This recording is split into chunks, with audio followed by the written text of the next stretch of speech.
All right. All right, everyone, please take a seat.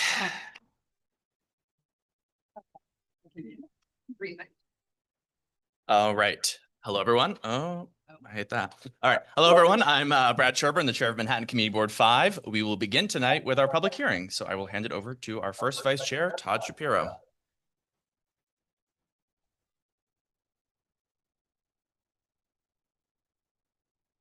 Good evening, everybody. I'm Todd Shapiro, as Brad said. Good evening, and this is the public hearing of Manhattan Community Board 5. I'll be your chair for this public hearing. During the public hearing, members of the... Ask everybody who's logged in to mute yourself, please. Thank you. It's not me. Okay. It's not that. Okay, during the public hearing, members of the public are invited to speak for 2 minutes. Still a problem? Okay. During the public hearing, can't be this. During the public hearing, members of the public are invited to speak for 2 minutes per person on the subject set forth in the agenda for the public hearing or on any topic that relates to the affairs of the community district. If you'd like to address the board before it votes on any matters tonight, now is your opportunity to do so. Although there will be a public session during the full board meeting later, that public session will be at the end of the meeting after all the votes have taken place. So if you want to address the board on any matter before it votes tonight, now is your time to do so.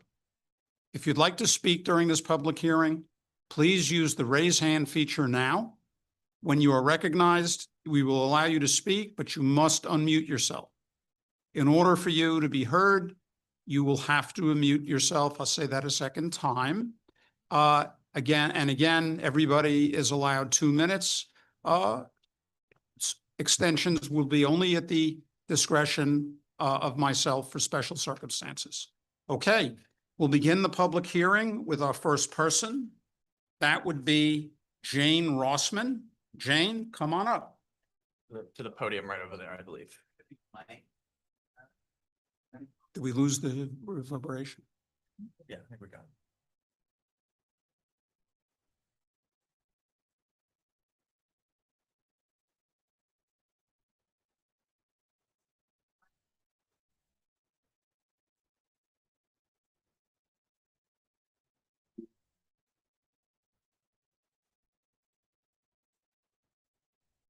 Thank you, Marissa. Hello. Hello, my name is Jane Rossman, and I am here on behalf of the Garment District Alliance to discuss the Broadway Vision Plan for the plaza blocks between 35th and 42nd Streets. This is going to sound very familiar to a lot of you who are at the Transportation Committee meeting, but this is now for the full board to hear. As the local business improvement district for the neighborhood, we have been supportive partners of DOT to provide open communication with our property owners, businesses, and tenants on important streetscape improvements through outreach meetings, materials, and events. We are supportive of the city bringing major streetscape improvements to the district. However, these plans must reflect the needs of our community. After listening to comments by our stakeholders and our own internal review, we have some concerns about the Broadway Vision proposal. Our first concern is the bike lane that weaves through the shared streets, which I imagine is the bike lane is often the hot topic when it comes to the Broadway Vision. The primary bike use down Broadway is for delivery workers, mostly on e-bikes and sometimes mopeds. This fast-paced transportation does not fit the ideal casual cycling model that is envisioned for the Broadway plazas. Already, there is a lack of regard for the green bike lane, so an entirely shared street will turn into a bike thoroughfare rather than a pedestrian-friendly space. Also, the mix of green and brown surfacing for communicating northbound and southbound bike traffic is somewhat confusing and will be unsafe for the pedestrians concerned about crossing the shared streets access to the other side. As the GDA has expressed to DOT, the commingling of bicycles with pedestrians who likely will not be anticipating bikes, is in a space perceived to be park-like is ill-advised. Another key issue for our plazas is the lack of security. We urge DOT to provide the equivalent of PEP officers to manage the space. Finally, it is critical that these temporary improvements be made along with the commitment and funding for permanent construction, which, as everyone can say about New York City government, often when we get faced with temporary improvements, we all want it to be actually something that is for permanent construction. In closing, it is important for the Garment District to have safe, friendly, and truly pedestrian spaces. With no park to center the neighborhood, the Broadway plazas are our most important public space and a necessary amenity. Thank you for your time. Great, thank you. Thank you so much. Okay, next up, we have Marcia Biederman. Marcia, come on up to the podium. Okay, okay. Thank you. And let's hear what you have to say.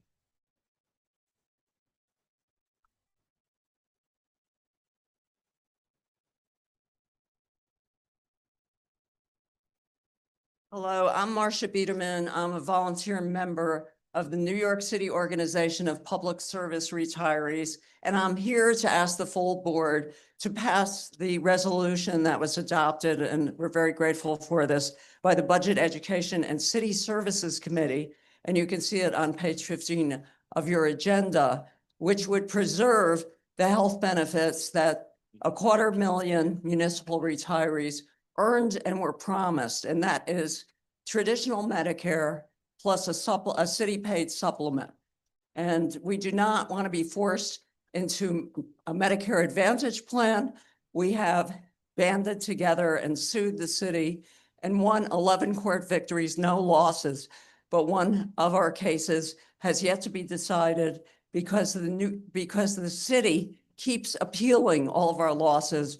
And we want the lawsuits to stop and for the city council to spell out clearly what our benefits are, which is just to keep what retired city workers have had for 6 decades. We're not asking for anything extra, which is a supplement and a Medigap plan, similar to the one we had that we felt confident about having 4 years ago, until one day, 250,000 of us got a letter saying we're going to be forced into a plan that the courts have said over and over again is a diminishment of what we were promised for supposed cost savings.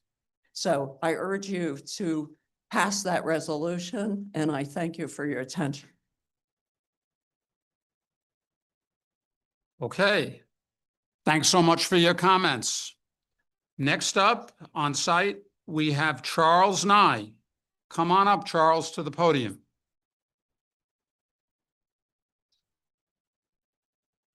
Let's take a long one.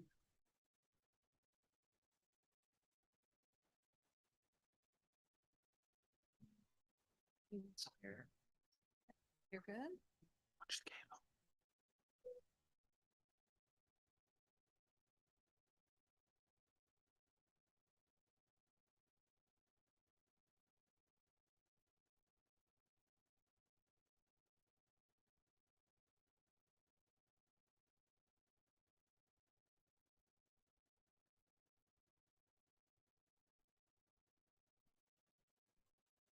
I'm a member of the public and I'm in support of Todd Shapiro for vice chair and Catherine Ellington for second vice chair. It's an outrage that 3 members of Open New York are running for a leadership role, including Samir Lavinia, who also was once secretary of this board chair, and now he is running for second vice chair.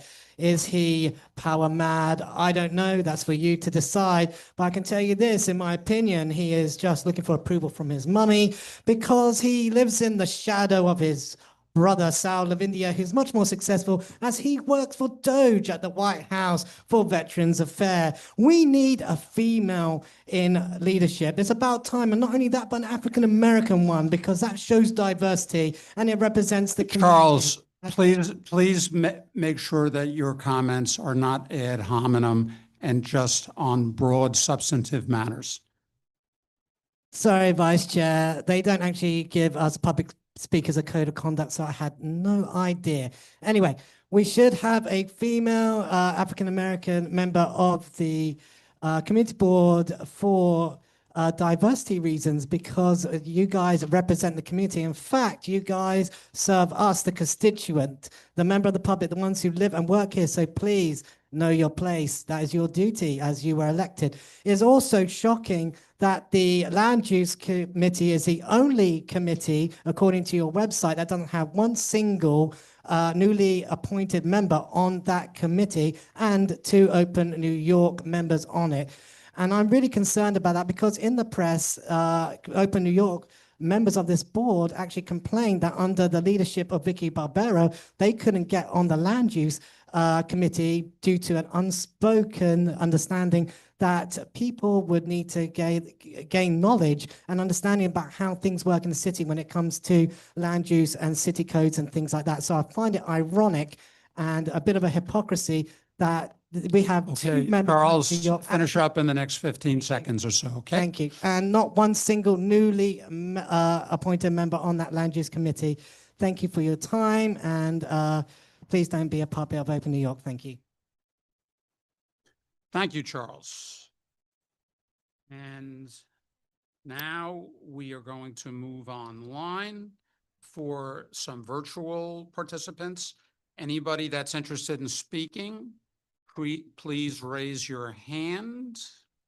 I'm looking at the participants. Okay, we've got Polly Adams. Please unmute yourself. Let's hear what you have to say.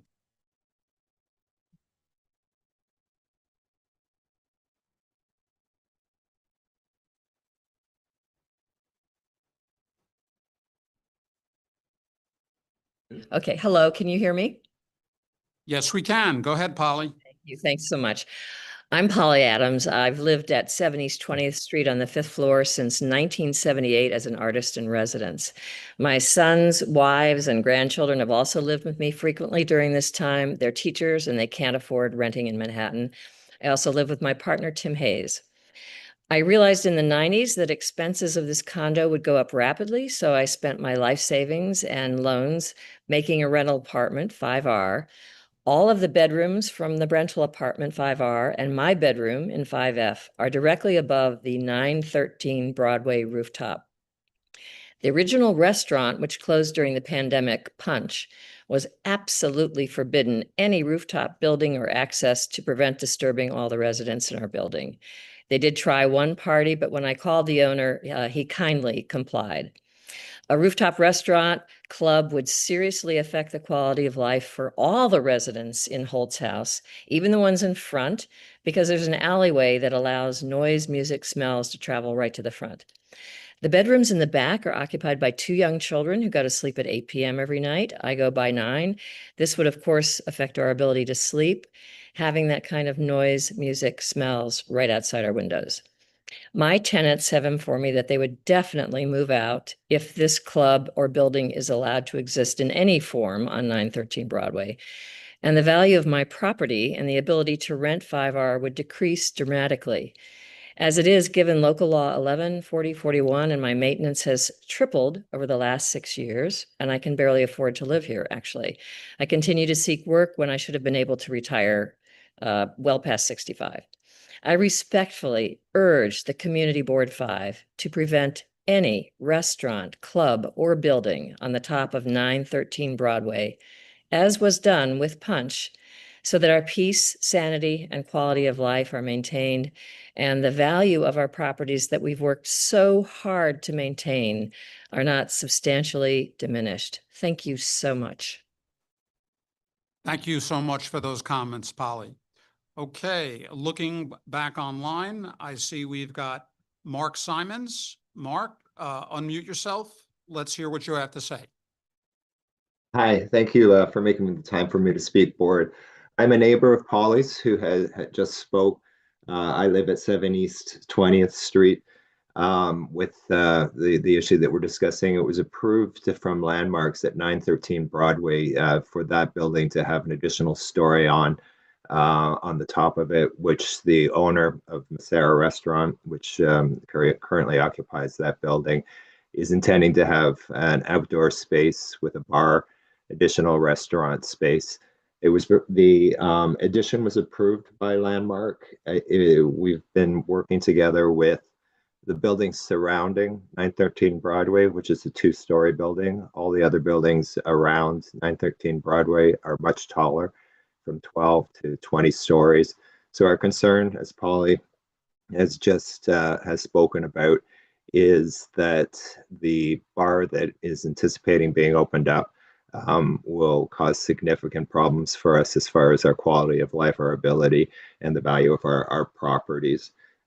We've spoken and really appreciate the input of Marisa Mack and Josh Hughes from CB5 regarding the upcoming anticipation that the owner of the building and the restaurant will be looking for a liquor license for the additional space that he's proposing. So we encourage and hope that once that license application comes up, that the board will support us in refusing the restaurant to be allowed to have an open air club space that will significantly cause issues with all the residents of 7 East 20th Street and the other buildings surrounding, of which we also have support, and many of our neighbors are on this call as well to express our concern with the plans for 1913 Broadway. So appreciate your time and your consideration once the liquor license comes to your attention for your approval. Thank you very much. Thanks so much for your comments, Mark. Okay, next up online, we have Susan Lippman. Come on up, Susan, virtually, and let's hear what you have to say. Hi, thank you. I also live at 7 East 20th Street on the 11th floor. And I am supportive of everything that Polly and Mark has just said. I just want to remind CB5 that in the not too distant past, they were considering I don't know what to call it, a law or a guideline that no rooftop bars should be allowed unless they were 10 stories above surrounding buildings. This never came into effect. I'm very sorry that it didn't. I don't know why, but the restaurant itself is a beautiful restaurant owned by a very accomplished chef, but our quality of life will be horrific if any outdoor space is allowed on this rooftop. Sound carries. Yesterday, there was a fire in the restaurant, and you can see online that how the smoke and everything else sort of stays within the confines of the surrounding buildings. The same will happen with any sounds. Even though I'm sure the customers are going to be well-heeled people, sound carries. And it would, once you have a drink or two, even though you think you're not being loud, it just bounces off the surrounding walls and affects neighbors. CB5 should not allow rooftop bars in neighborhoods or blocks that have. Okay, Polly, when you finish up in a few minutes, Yes, few seconds, if you can. Thank you. Yes, I'm done. Thank you. Please deny any rooftop activity on this building. Thank you. Thank you, Susan. Okay, next up online, we have Lisa Wager. Lisa, let's hear what you have to say.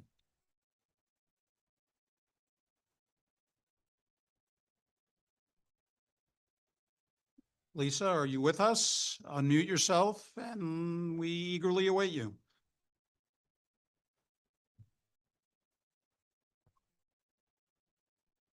Lisa, can you hear us? Lisa?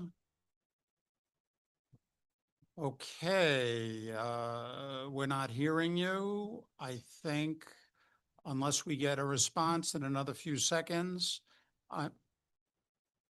she'll be in? Muted. Yeah, Lisa, you're muted.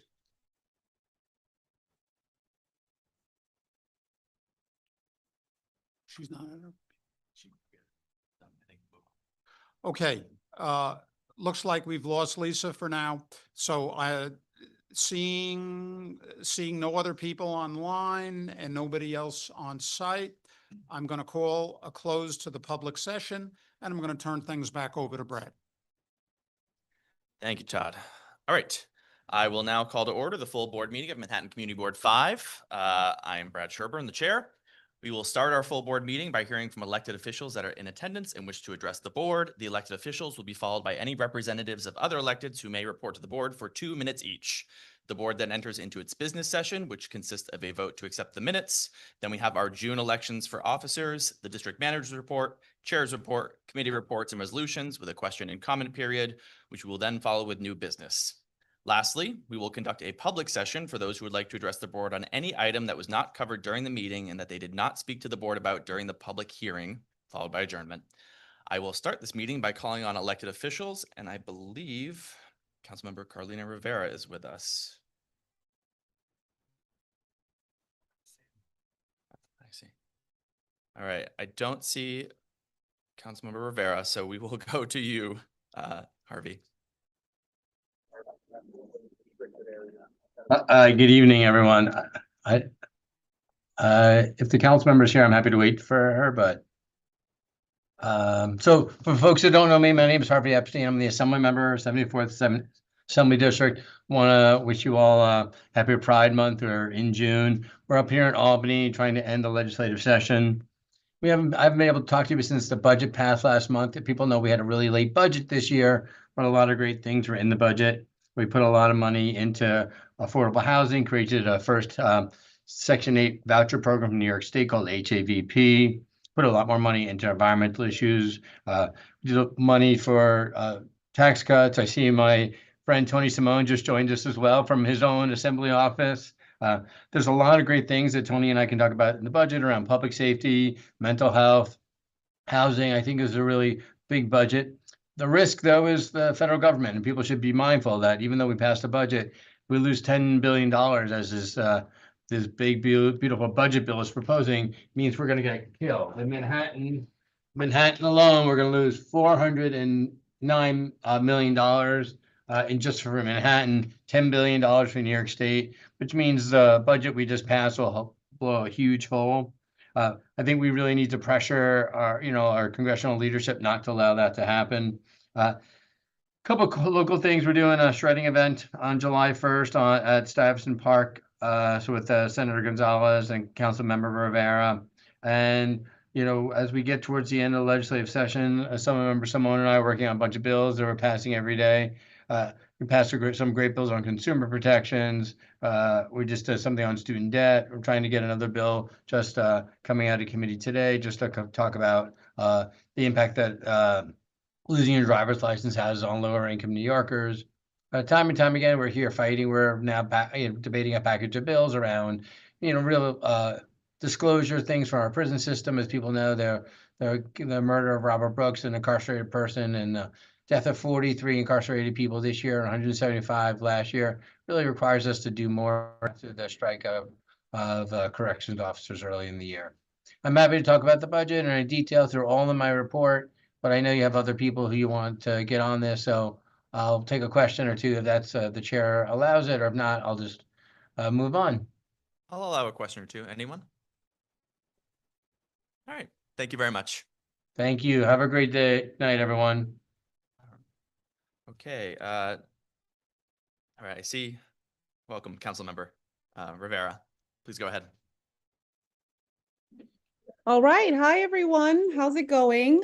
Thank you so much for having me, of course, but also I want to thank the people of the public who came to really talk about their quality of life and the concerns they have about incoming businesses, as well as the transportation issues and the Broadway vision and how we implement that successfully. Clearly, my office takes those concerns very, very seriously. And so we're working with multiple agencies to ensure that everything from the shading to the coordination to additional resources and personnel is, hopefully added. We're actually negotiating the budget right now. I know that you'll hear from my state colleagues that they're pretty much done in Albany for the session. I think they're negotiating last minute legislation. But we are meeting nonstop about the city's budget to ensure that our district, of course, I'm advocating for all of us, to make sure that we have the necessary resources for public safety, housing, transportation, sanitation, all of the things that we need to feel proud as New Yorkers. A lot of the board report is, there's a few things in there. I hope you take a look because we do have some great events coming up, including a job fair and community resource fair. Some of it mentions the budget. And really that's what I wanted to give you all an update on. We're currently negotiating with Eric Adams, which is always a uphill climb, I guess, a challenging foray in public service, and making sure that our priorities and CB5's priorities specifically make it to the top of the list. I know Biani is typically here, so I want to thank her because she is also on the call. But just to make sure, in terms of the news, clearly city politics is taking up a lot of our bandwidth and capacity when it comes to the news that we're reading. There is an election. Early voting starts this Saturday, June 14th. Please go and make your voices heard. But it's also a lot of the rhetoric and some of the messaging and communication from the federal government and specifically the Trump administration. I know many of us are watching what's going on in Los Angeles, but we have many, many issues going on here in New York City, including ICE raids and federal agents present in places like our local courtrooms, as well as other spaces that we've typically seen as sensitive. So whether they're schools or hospitals or public spaces or even cultural events, really the Speaker of the City Council, Adrienne Adams, who's really been a steadfast leader on a lot of these issues. We're really trying to ensure that we're discussing with folks on how a lot of the things that he is saying, whether they're tariffs, whether they're his feelings on immigration, on the economy, on our relationships with, other nations, how that affects us here at home. We're New York City. We're always going to be a target for this federal administration. And I'm really, really proud of my colleagues, especially those locally and actually here in the Zoom, here in this meeting, for standing up to some of these really, really harmful and cruel messaging and policies. So, I'll be here. I'm here all the time. We work the whole year, Tony. I'm just kidding. I'm just kidding. They work really, really hard up there, and I'm grateful to have you as a friend and colleague. If you need anything, please let us know. A lot of our time is spent on constituent services, and that includes all of the calls and emails and even walk-ins that we get at the office in the district. And we're always happy to help. That was the ball that my son just threw at me. So you got to be ready. Luckily, I've been trained well here in New York City. So I don't know if you're doing questions. I'm happy to take a couple. But if not, please be in touch. And thank you all for being on the community board. I spent many years on the community board before I became a councilwoman.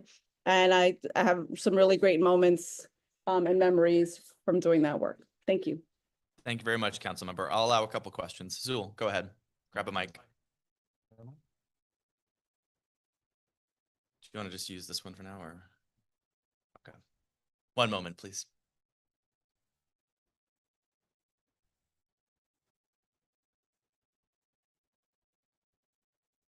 Hi, Carlina. Thank you. Such troubling times. Is your office doing anything specific around the issues some of our undocumented neighbors are facing? And how might we help? Thank you for asking that.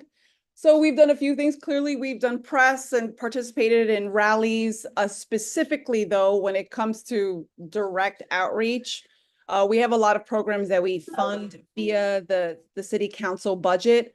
That includes working with organizations that are in touch with day laborers, actually unaccompanied minors, people going into federal court who need support.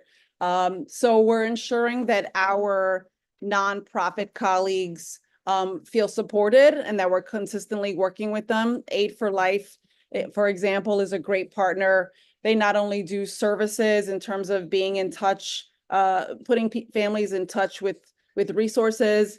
They run food pantries. They ensure people have the clothes they need that are appropriate for the seasons here in New York City. So the one thing that I would say that is such a privilege in the council is when we do pass that budget, a lot of the initiatives are really focused on immigrant communities and supporting those families, working families, low-income families, including the undocumented. Again, many of the stuff that you're seeing, I mean, a lot of these individuals are on the legal pathway to citizenship. So it's very, very scary in seeing that there is no determination. It's just total discretion left to some of these agents and representatives of government. So in terms of how you all can help, sometimes we do a call for either volunteers or even certain drives, like whether it's for diapers or clothing or whatever it is. We'll be sure we always put that in the newsletter. We try to put as many events and calls to action as possible, and just keep showing up wherever you can. It's important that people know, I think, that we are against the suppression of free speech and the right to protest. And that's something we have to consistently keep saying. All right. Thank you very much, Councilmember. Okay. Thank you. I just one thing, Absolutely. Bellevue is accepting baby clothes at the moment. So that's like one example, but what I'll be sure is in my next newsletter, I send them out every 2 weeks. A lot of love goes into those. We'll put some very appropriate timely issues and calls. Thanks so much, everyone. Thank you. Wonderful. Thank you very much. Okay. It's your turn, Assemblymember Simone. Hi, everyone. Hi, Bradley. Good to see all of you on Zoom. I wish I was with you in person. I'm in Albany. We're in the final days of the legislative session. I just want to share some recent legislative wins and what I hope to accomplish in the final days. Most of you who know me know that I love animals and pets, and this year I introduced a package of bills to help our furry friends. The first of that package passed last week, which will add a section to all dog registration forms to send a donation to the animal shelter, actually all animal registration forms, including dog registration forms, send a donation to animal shelter of your choice. Also, increasing democracy in our elections is a top priority for me. Earlier this year, I passed a bill, which is now law, to allow drop boxes for absentee and early mail ballots, just like other states do. And this week, I passed a bill mandating the State Board of Election post all sample ballots online 12 days before early voting, so all voters can be educated on ballot propositions and everyone running for office. Additionally, we had a huge win for democracy. This week, I passed the bill that will change how city charters are amended. Right now, as many of you know, the mayor can bump off any proposal from the city councils across the state or that voters put up on the ballot. With the bill I passed, mayors will no longer have that power and the voters will decide in the end. And now we're hoping the governor will sign that bill. In the next few days, I'm also working hard to pass the Freedom to Read Act. We will ensure that book bans from radical school boards will be blocked in every school library in our state. As someone who grew up learning about my own sexual orientation, being a closeted young gay man through books in the library, I literally learned about others and the LGBT civil rights movement from literally working in the library and hiding the shelves and reading about it. This bill is personal for me, and I hope to announce its passage soon. And then another bill that is moving through both houses and passed in the Senate, and we hope to pass very soon in the Assembly. I'm working to pass a Support Act, which will be voted on in coming days. The bill will plug a key gap in our criminal justice system when it comes to defendants charged with misdemeanors who are unfit to stand trial due to mental illness. My bill will ensure they are connected to specialized resources before discharge. We know from the awful stories we see in the news that tragedies involving someone with mental illness often have a long trail of smaller incidents that were not responded to. I just want to preface this by saying the majority of people living with mental illnesses are nonviolent, but there has been terrible incidences where people with mental illnesses who didn't have the medication, help, or supportive housing or other services committed criminal acts and violence. We want to make sure we stop and prevent that. The bill will add a layer of early intervention to prevent further tragedies. And just one last note on the immigration issue. I'm pushing for New York for All Act.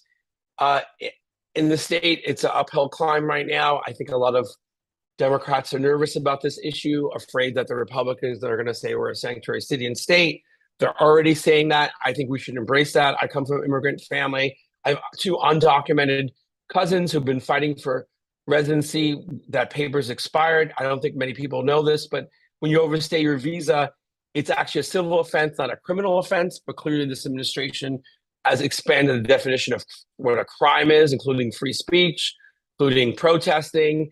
What happened today in California with Senator Padilla and with the protests is atrocious. I have many friends living in LA. The majority of the protesters were peaceful.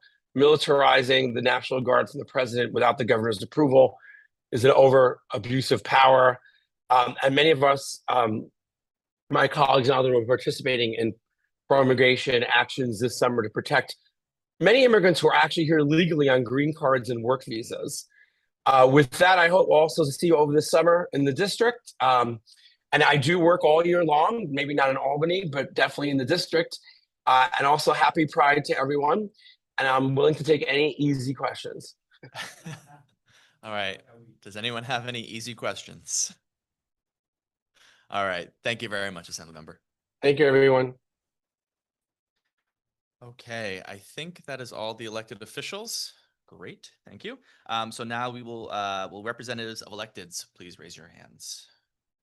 So we will start in the room with Mackie Bentley from Representative Nadler.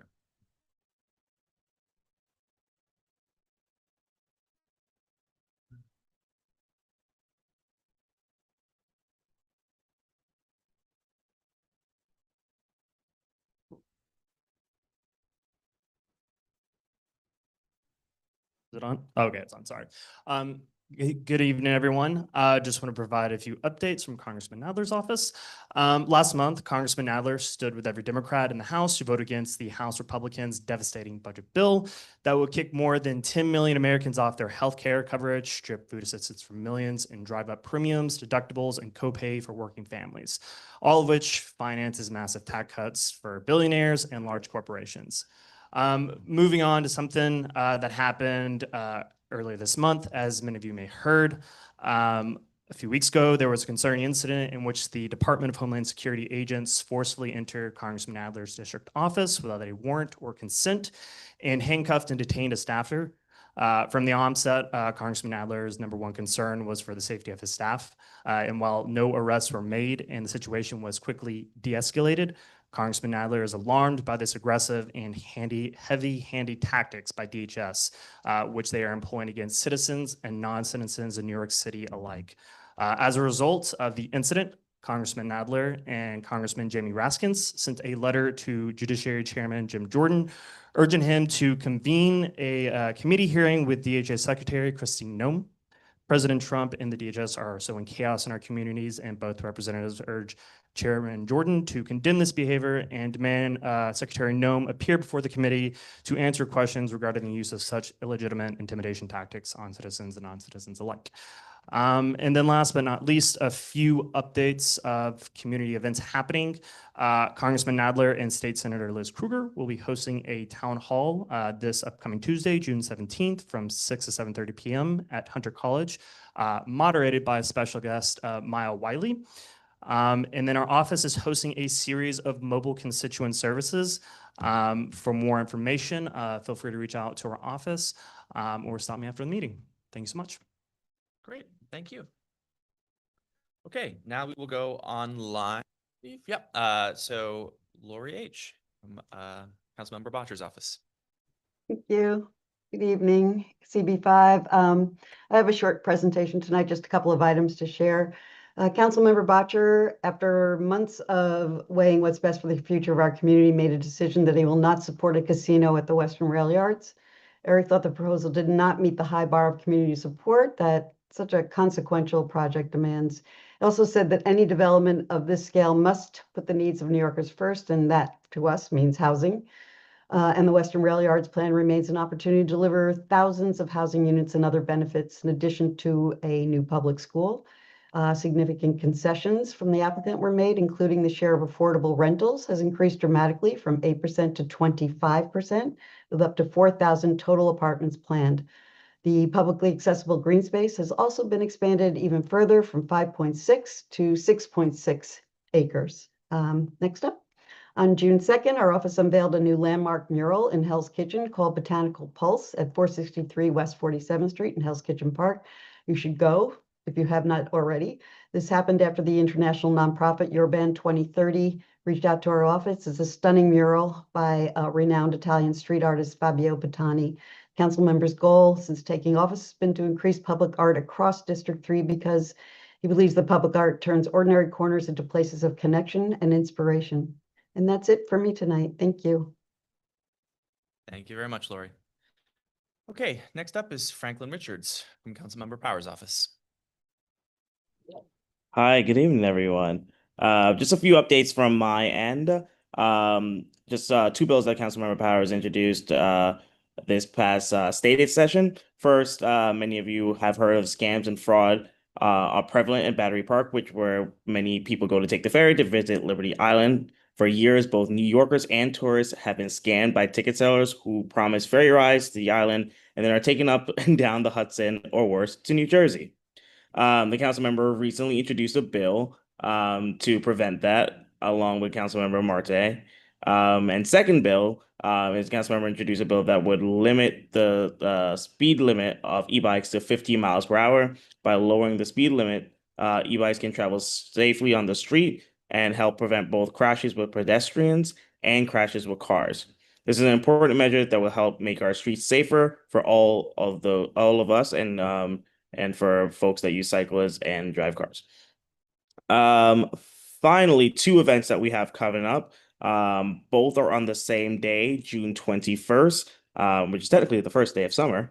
The first is that we're partnering with the Animal Care Center of New York City to hold a pet adoptions event that will be from 11:30 a.m. to 4:30 p.m. We have in Madison Square Park. And the second will be a shred event East 57th and Sutton Place. That is from 10 a.m. to 1 p.m. I will send the flyers for both of those to Marisa, and that is all for me. And that's it. Thanks, everyone. Thank you very much, Franklin. Okay, next up is Alex Marinides from Senator Liz Krueger's office. Hey, can you all hear me? Yes, Okay. we can. Great, thank you. Good evening, everybody. Today's the last day of the legislative session for the Senate. The Assembly is going to continue on until next Wednesday. But I just want to update you all on one bill that we hope that the Senate will pass. It's our own 1162A, which requires commercial delivery apps to pay for insurance policies for their workers, which cover injuries to the workers, other cyclists, pedestrians, or anybody else involved in an accident, regardless of their immigration status or whether or not they are an independent contractor. We are hopeful that this legislation will go a long way towards improving street safety, since we'll put the onus for good behavior on the companies themselves by imposing a financial penalty on them for encouraging unsafe driving. Senator Krueger is optimistic that it's going to pass tonight in the next few hours of the last day of session. But if you'd like to see this bill pass in the Assembly as well, I do encourage everyone to call your representative and urge them to support A70A, which is the Assembly bill number. I just want to echo what was said by Congressman Nadler staffer, that we are going to be co-hosting a town hall on Tuesday, June 17th, moderated by Maya Wiley. Doors open at 5 p.m. and the event will go until 7:30. It's going to be held at Hunter College, and the entrance will be on 69th Street between Lexington and Park on the south side of the street. I did send the RSVP link to Marisa, and I will also put it in the chat. One last thing, I'm very happy to announce that yesterday the MTA released a revised capital plan memo and included information about some specific projects they are adding to their planned work. I'm happy to say that our district got a total of 11 of these new projects, including elevator upgrades at Times Square 42nd Street, 47th 50th Street, Rockefeller Center, and 57th Street 7th Avenue stations. We also got escalator upgrades at 34th Street Herald Square, at Times Square 42nd Street, at Lexington Avenue 53rd Street, Lexington Avenue 59th Street, and Roosevelt Island. Subway structure repairs on the Broadway 7th Avenue 1, 2, and 3 lines and the Lenox 2 and 3 lines.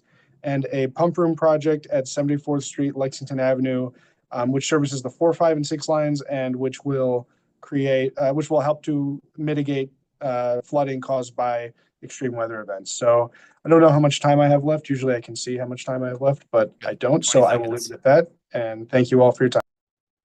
Thank you very much, Alex. Okay, next up is Brocker Rosenberg from the Borough President's Office. Hi, everyone. Good evening.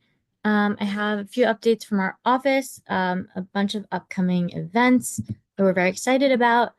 On Wednesday, the 18th, we'll be participating in the Pride Ball with Council members De La Rosa and Stevens at the High Bridge at 2 p.m. If anyone wants to join.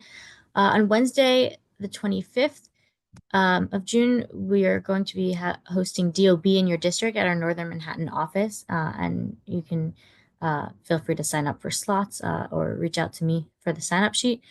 On Thursday, the 26th, we have our Manhattan Borough President Office Summer Constituent Services pop-up at the Hudson Guild, just a little outside our district here, from 2 p.m. to 4 p.m. And then on Sunday, the 29th, we'll be marching in the Pride Parade. Feel free to contact us if you'd like to join. The event we're most excited about is our Power and Pride event. That will be on Monday, June 16th. So coming up soon from 6 to 8 p.m. at God's Love We Deliver, 166th Avenue of the Americas. This event is in partnership with Councilmember Eric Botcher. We'll honor leaders of the LGBTQ+ community and enjoy light refreshments and a special performance. Space is limited, so please RSVP. You can do so by emailing events@manhattanbp.nyc.gov, or we have an RSVP Eventbrite link as well, which I will put in the chat. Beyond that, the Borough President recently attended a press conference to support legislation from Councilmember Christopher Marte and Councilmember Keith Powers that introduces reforms to address longstanding issues of fraud, aggressive sales tactics, and consumer deception in the ticketing industry for tours, ferries, and other attractions. I think this is covered already, so I won't go too much into detail there, but we're very much in support. We also have an op-ed on small business support, and the Borough President recently penned an op-ed in AM New York highlighting the success of the zero interest loan program he started with the Hebrew Free Loan Society to help small businesses access affordable capital and grow. You can read that on our website. That's all I have. Thank you, everyone, and have a good night. Thank you very Happy much. to take any questions. Okay, next up, we have Alexander Garcia from the DA's office.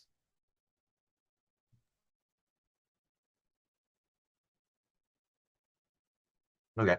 Hello, thank you so much. My hand down. Okay. Our office announced 200,000 and 295,000 in funding for 11 community-based organizations to support youth gun violence prevention initiatives this summer. From July 1st to August 29th, the funds will compensate young New Yorkers for participating in programs focused on career readiness, self-expression, and community engagement to address the root causes of violence. Providing hyperlocal services in areas that are known hotspots for gun violence. This marks the 4th consecutive summer for the initiative, with 2 new joint partnerships expanding its reach.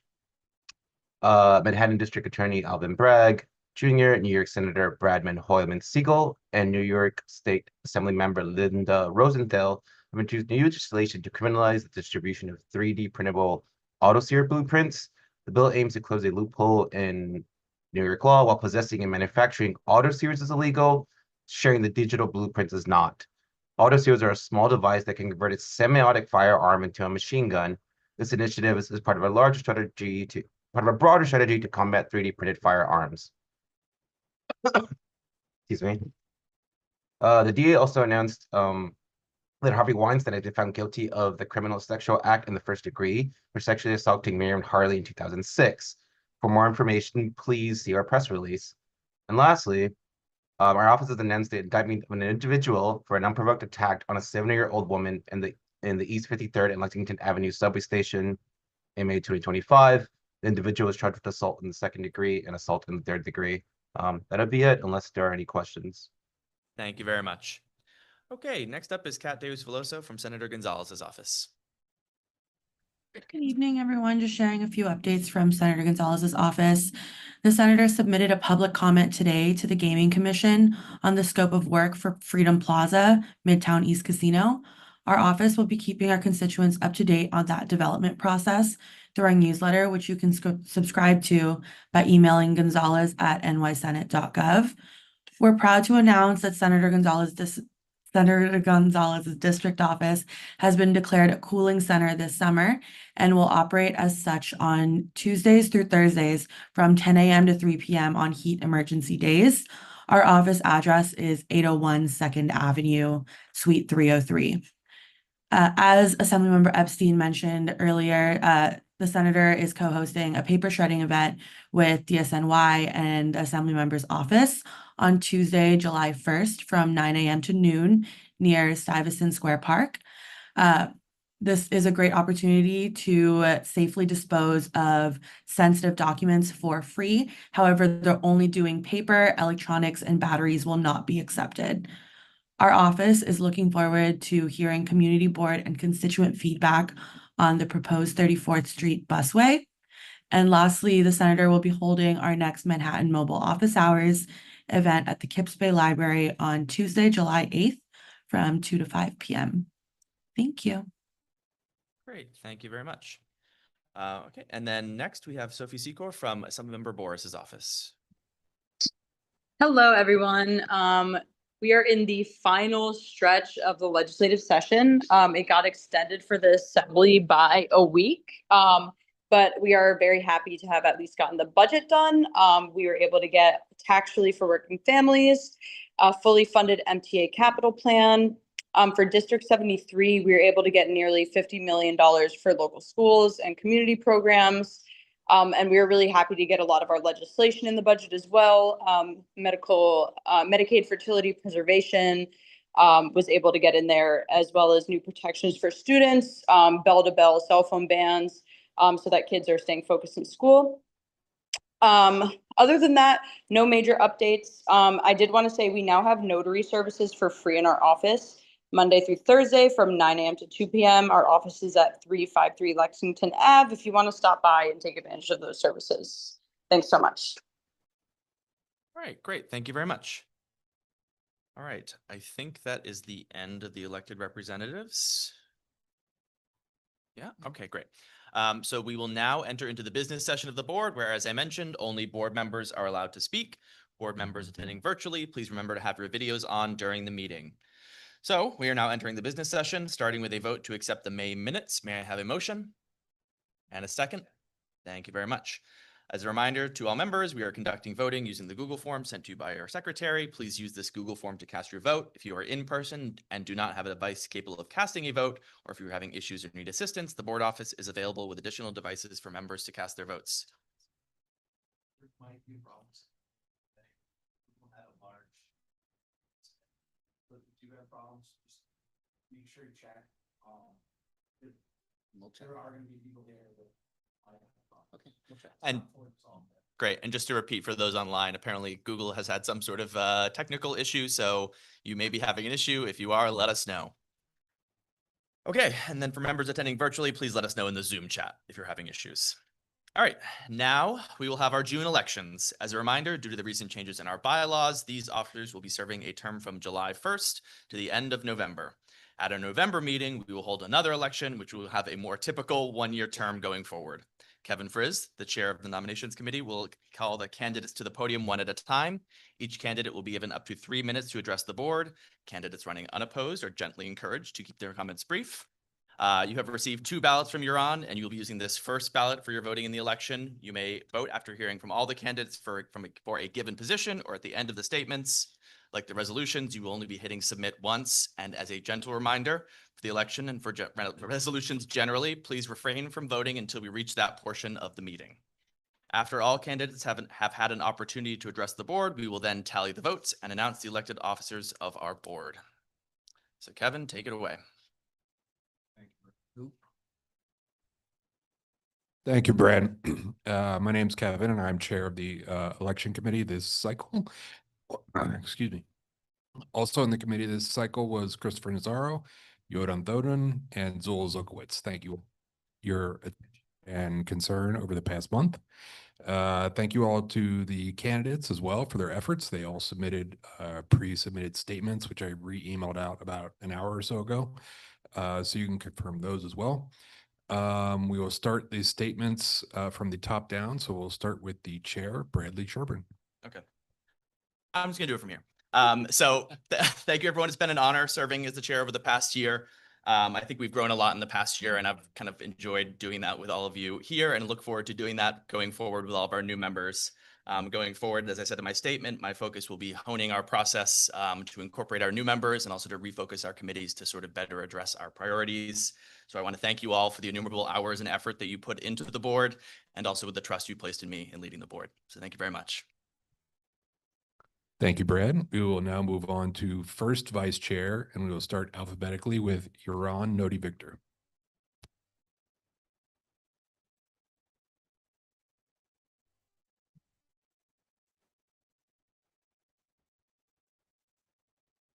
Hello. Hi. Good evening. I'm Yaron Noti-Victor. I'm the secretary of the board running for first vice chair tonight. So I know many of you personally, and I've had the opportunity to introduce myself to most of our new members. Tonight, I'm not going to talk about who I am or why I'm running. I feel like I've covered that in conversations and in my written statement. But instead, I want to discuss the principles that will guide me as first vice chair. So first, I believe in focus. Community boards are most effective when they are focused on targeted actions that can actually move the needle. Yes, we are advisory, but we aren't just here to have opinions. We're here to accomplish something. Second, I believe in efficiency. The more time we're spending on the big things, the better. Let's find ways to make sure we are using our time wisely and not getting bogged down in complications of our own making. Third, I believe we will be effective if we want to be here. Let's strive to create an environment in which we want to come to meetings and work with one another. Fourth, let's advocate. Community boards are not quasi-judicial entities that issue verdicts from above the fray. We need to be in the fray, fighting for what's most important to the people of our district. And lastly, I believe in being both substantive and concise, which is why I'm only going to use half my time tonight. Thanks. Thank you, Yaron. Next, we will go to Todd Shapiro, again for first vice chair.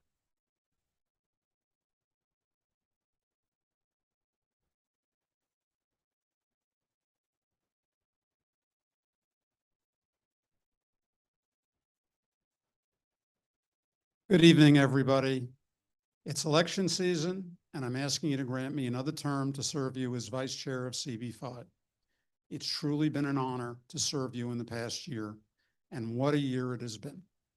I'm proud of the work we have accomplished, pulling together as a team to pass resolutions, fairly incorporating all of our concerns in favor of City of Yes, setting new rules and procedures for the new cannabis rollout, and Dining Out NYC for our due diligence efforts, revamping our bylaws to make them more democratic, fostering competitive elections, of which I am happily a part, and opening up leadership opportunities for all of our membership.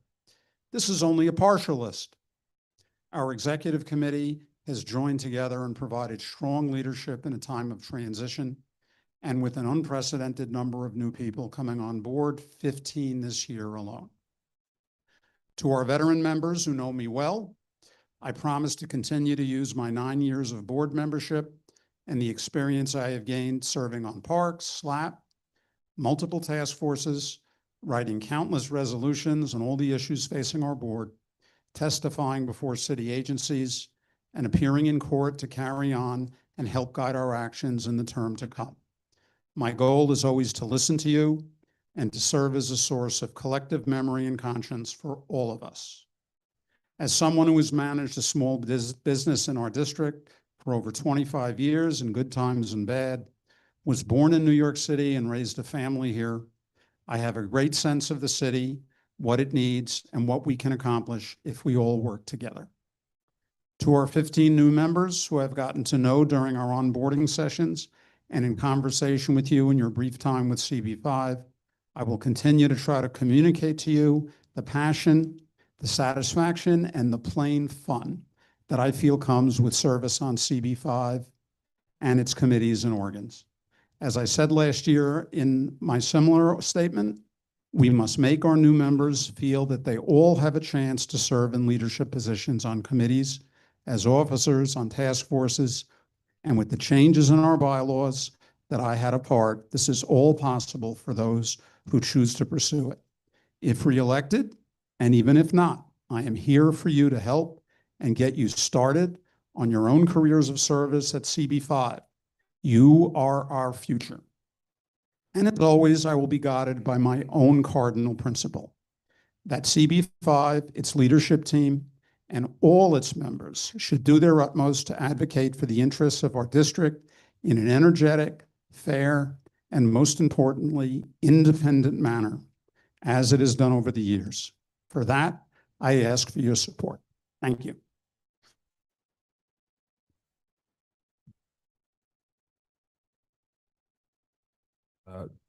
Thank you, Todd.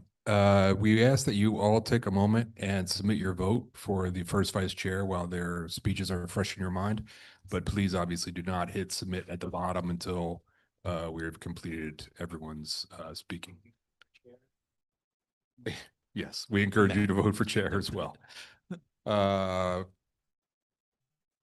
now, we will move on to second vice chair, and we will start again alphabetically with Catherine Ellington.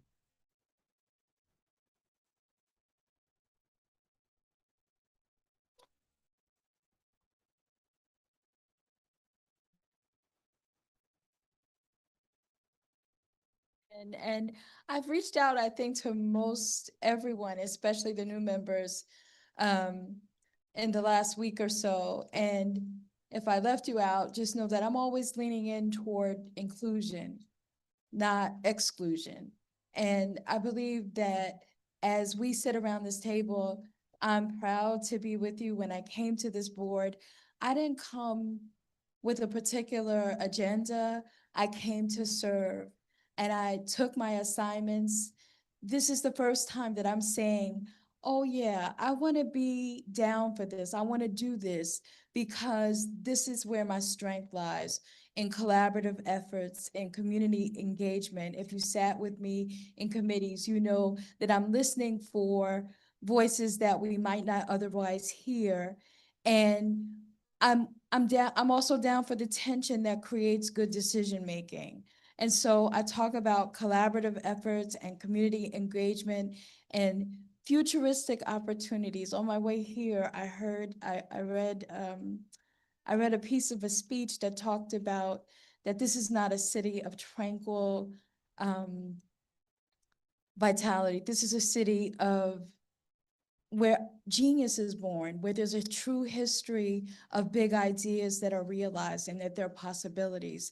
And I believe that as we go forward, we still have to work in a way that we're making possibility for more people. And we do that through the efforts and the work that we do in committee, in engaging residents, businesses. Everybody thinks New York City just happens, but the chaos that comes brings clarity to why we do what we do. The clarity that you see, the way our city moves is because we work together, and I want to be a part of that in this way. So thank you.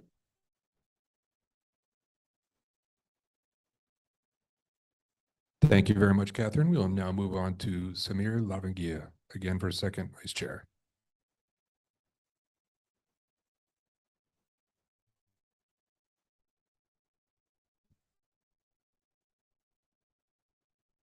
Hello, everyone. Thank you for the opportunity to run for second vice chair. I know not everyone reads their emails. That's something I learned while I was chair. So I'm just actually going to read part of my questionnaire out loud in case you didn't read it. If you did read it, feel free to zone out for the next few minutes.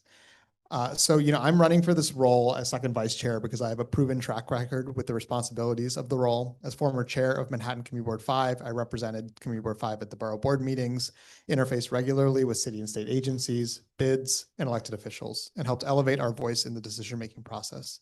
I joined Community Board 5 a few years ago, and at an accelerated pace for as chair, I built strong working relationships with district managers, other community board chairs, and elected officials across Manhattan. These relationships have been essential in advancing our priorities, from resolving issues with the Borough President's Office, coordinating on electronic voting reforms, or ensuring our resolutions are taken seriously at the city level. Beyond my time as chair, I've served in multiple leadership positions on the board, as Assistant Secretary, a key member of the Open Restaurants Task Force, and currently as the Vice Chair of the Transportation Committee. This range of experience has given me both granular a granular understanding of how the board operates, and a broad perspective on how to strengthen it. I've shown that I can lead from within and advocate effectively outside the board as well. With a deep knowledge of CB5, strong relationships citywide, and a track record for getting things done, I'm confident that I can serve this board well as second vice chair. Thank you. Thank you very much, Samir. We invite everybody to take a moment and make your vote for second vice chair while their speeches are fresh in your mind. And however, now we will move to Secretary Milan Mijatovic. Would you like to make a comment? Okay.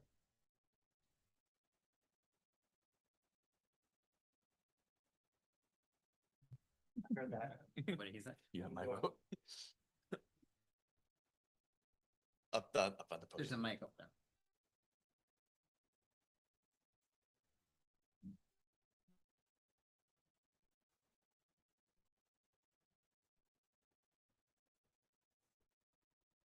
Testing 1, 2, 3. Great. I never know how to use these things. So the speech you've all been waiting for. Okay, good evening, everyone. I'm Milan Mijatovic, and while I'm running unopposed for secretary, I appreciate the chance to briefly share who I am and what I hope to bring to this role of secretary. I joined the board last year, and like many of you, I came in curious trying to understand how things worked, where I could plug in and how I could be useful. Since then, I've had the chance to work across landmarks and SLAP committees, conducting site visits, drafting resolutions, and helping shape our cannabis and dining out guidelines. Getting immersed in the details, it's been really valuable.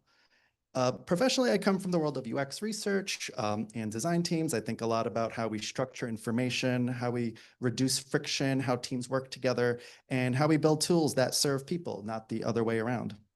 As secretary, I hope to bring a practical approach to how we work together. I believe technology can help us spend less time on busy work and more time focused on what matters, listening, thinking, and making good decisions together. So I believe we can do more to understand the people we serve. When we developed the cannabis guidelines, we created space for voices across the community via a really great survey that I think I designed. And I think it worked, actually. I'd like to work with the CB5 office and the executive team to build a framework for how we gather input, engage the public meaningfully, and interpret what we learn appropriately. So our outreach is both consistent and impactful. I don't claim to have all the answers, and I'm not coming in with any specific policy agenda, but I do believe in making things work better, more clearly, more efficiently, more inclusively as well. That's the lens I'll bring to the secretary role, and I'm excited to work alongside all of you and with our incoming assistant secretary to help make CB5 even stronger in the years ahead. Thank you. Thank you very much, Milan. Please take a moment and carefully consider who you would like to vote for secretary. We will now up Kimberly McCall for assistant secretary. Also tough, right?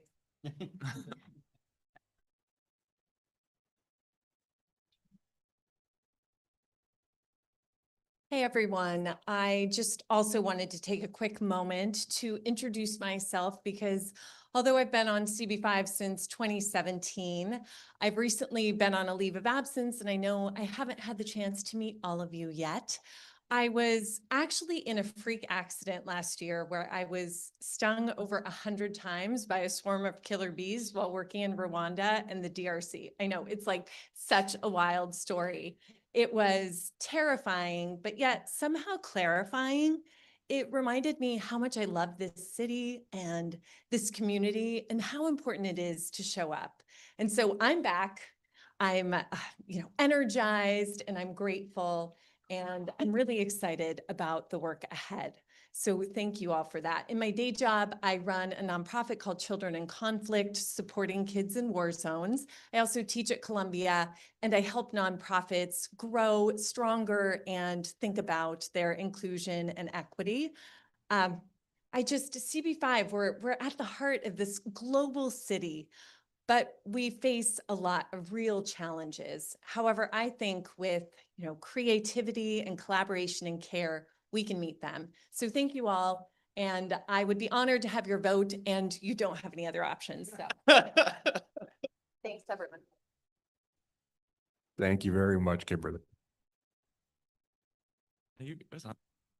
on. No? I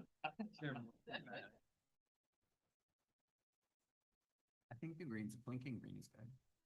Okay, and then last, but certainly not least, Ankur Dalal for treasurer.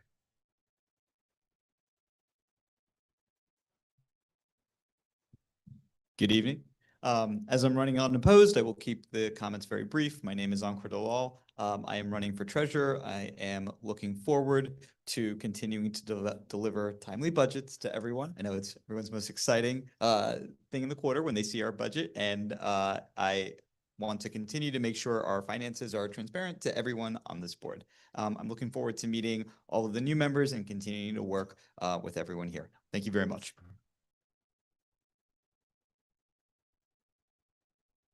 Thank you very much, Ankur.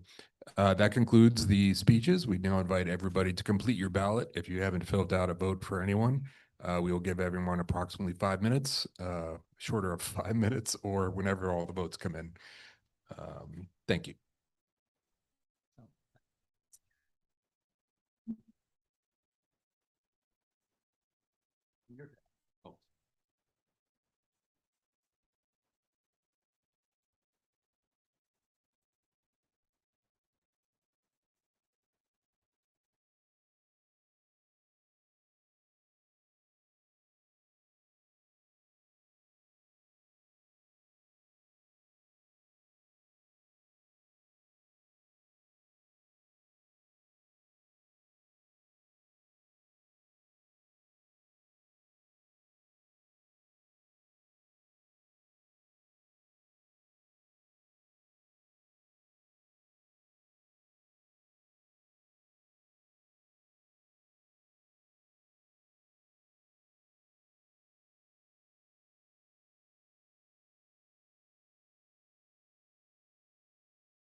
Raise their hand.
we have an official tally.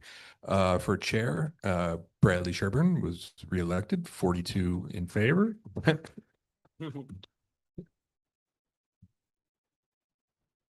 One abstention. We know who you are. For first vice chair, Euron Noti Victor has won with 35, Todd Shapiro 7. Take this one.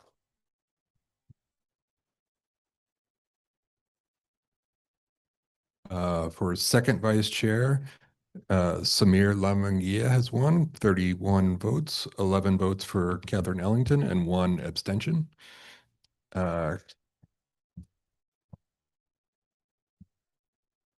Milan, you are elected with no abstentions, all 43 votes. Kimberly McCall, 42 votes, 1 abstention. And Ankur Dalal, 43 votes, no abstentions.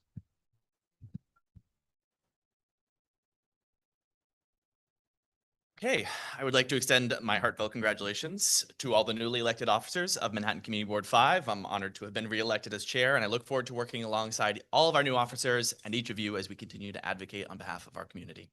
So we will now move into the district manager's report. Marisa, you're up.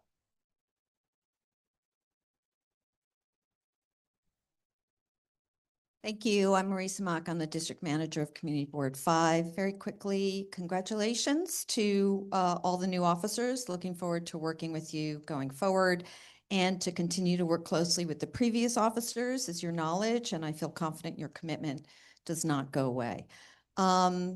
Wanted to let you know that the Department of City Planning will be tabling in the district next week to spread awareness, solicit ideas for the Manhattan Housing Plan.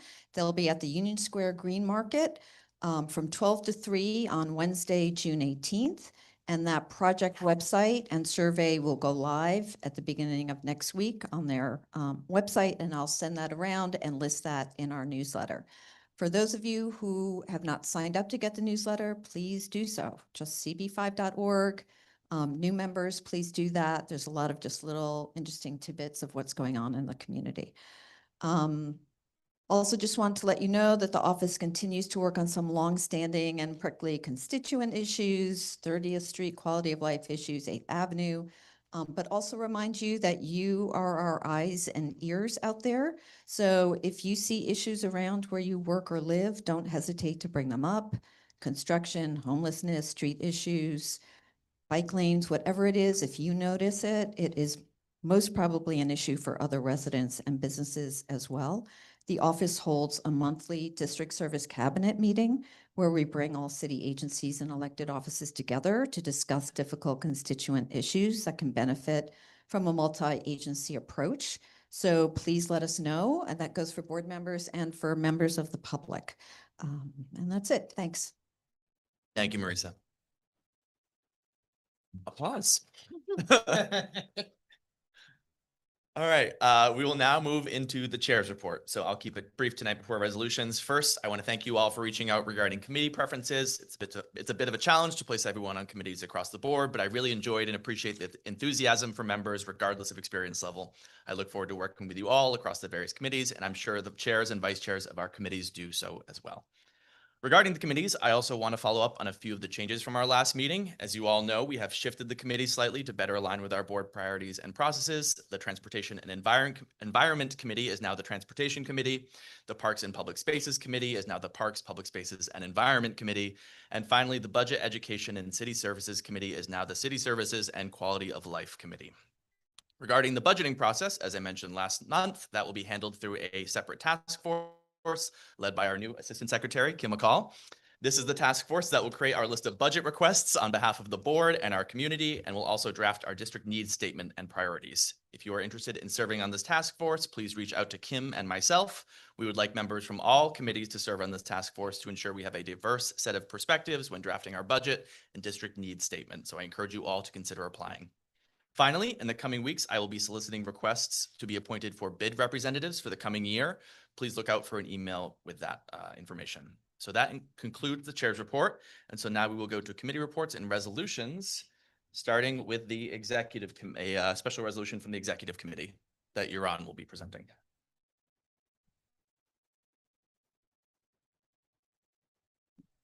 Okay, hi again, everybody. So, what is the city charter? Now, I said it was going to be concise. I lied. No, so the city charter, this resolution comes to us in a bit of a different way than usual. So I'm going to spend a little more time explaining what's behind it, how it got here, and what it's saying. So the city charter is essentially like the constitution for the city. And to amend it or revise it, one of the things that can happen is the mayor can assemble a charter revision commission, a group of people meant to collect testimony and do due diligence to try to assess whether changes could be made to the charter that would better benefit how government runs. So that is what happened this year. It also happened last year.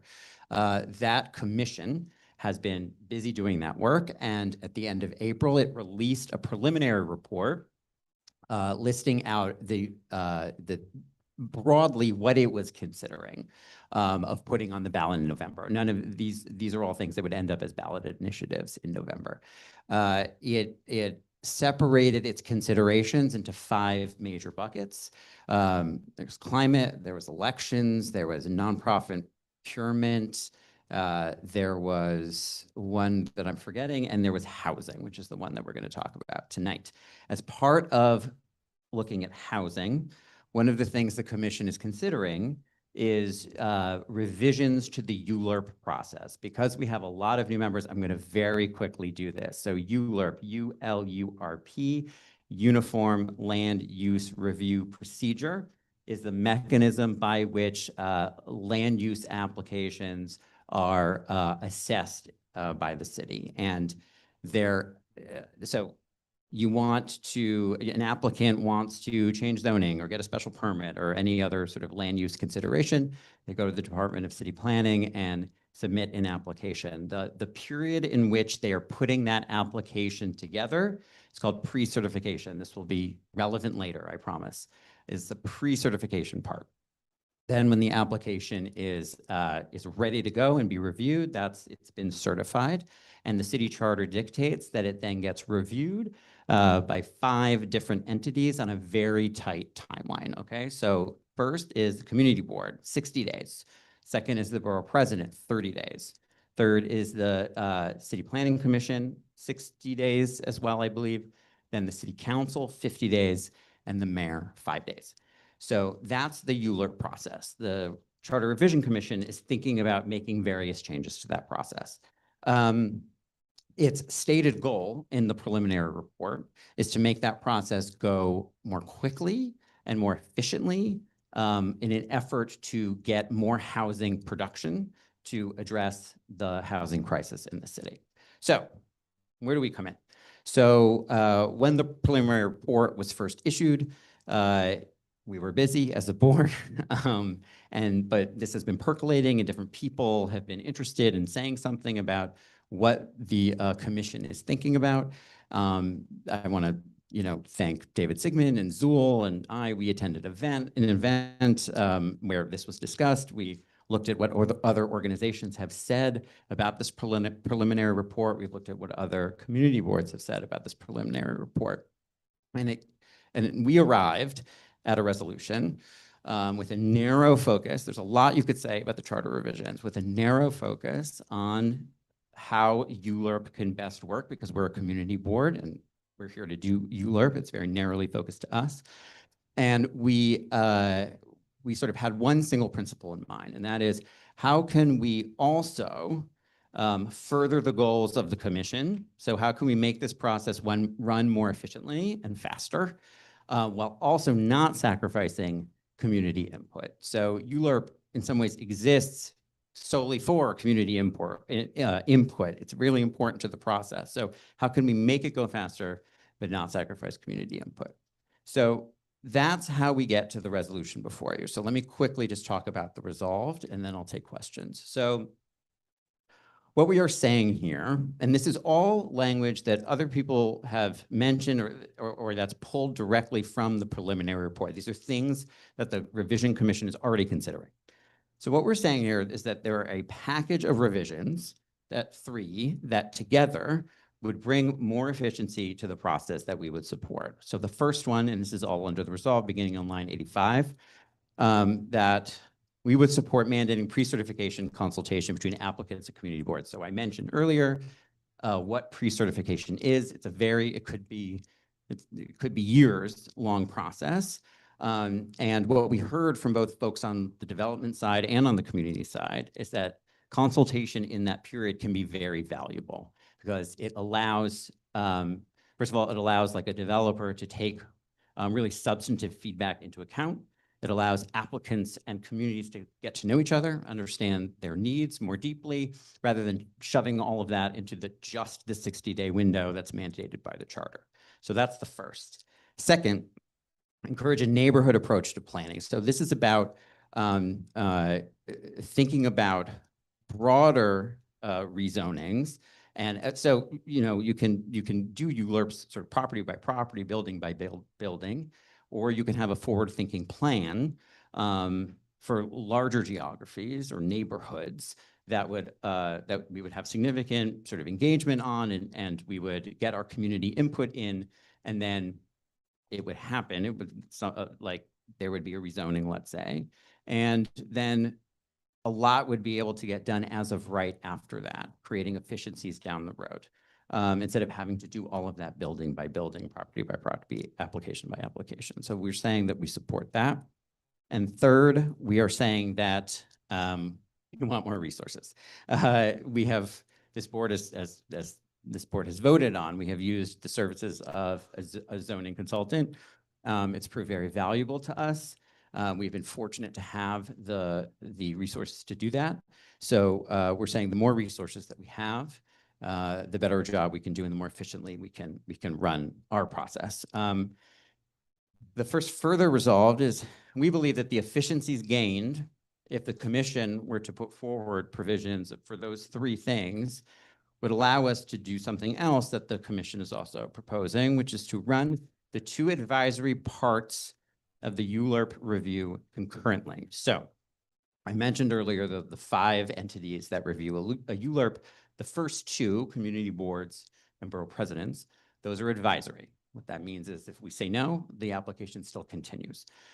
Currently, those don't run concurrently, they run sequentially, and we're saying we believe, and this is something the commission is looking at, we believe that those could run concurrently. We would still be able to communicate what we're thinking about to the borough president, and it would take a month off the process. And lastly, because there's a lot going on between now and November with this, we are saying that we may revise this resolution because depending on what they choose to put on the ballot and so on. I will pause there for questions. All right. Any questions? Oh, I'm sorry. There has been a friendly amendment on line 94. We're going to change broad geographies to neighborhoods. That's on line 92 and the one that was printed, that was handed out. 94 here. Anyway, we'll deal with that later, but. Sure. Yeah. So just for clarity, that's in the second item in the resolved where it says city-led ULURPs for broad geographies. We'll instead be saying city-led ULURPs for neighborhoods, you said? You're on? Neighborhoods. Yeah. Okay. Thank you. Questions? Todd, grab a mic. Nope. Hold on. Grab a mic. Nope. Hold on. Anybody hear me? Yeah.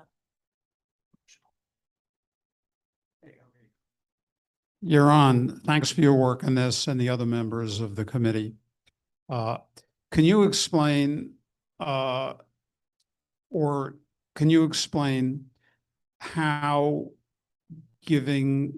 recommending that the community boards can get involved at an earlier stage is worthwhile in terms of possibly giving up the additional time that we've had in the past for reviewing by running concurrently, as you say?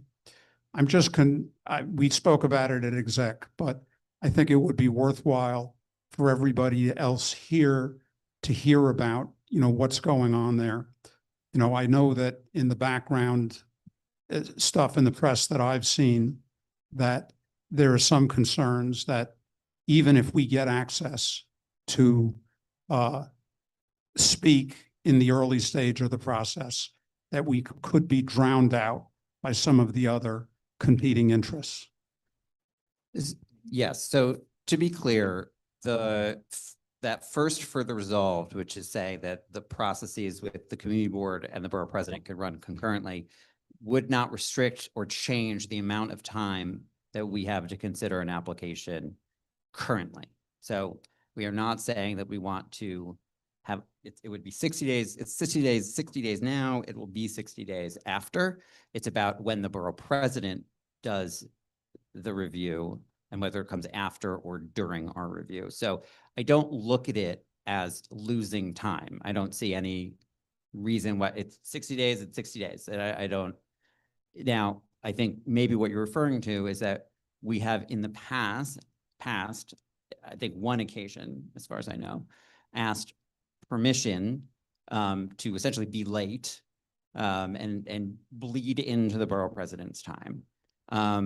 Would this change that? Perhaps. I also don't know that that's something that we can guarantee that we have ever. Like, we have 60 days, that's what we have. And I think that's what we have to think about using, and this would not change that. Any other questions? Okay, Mike.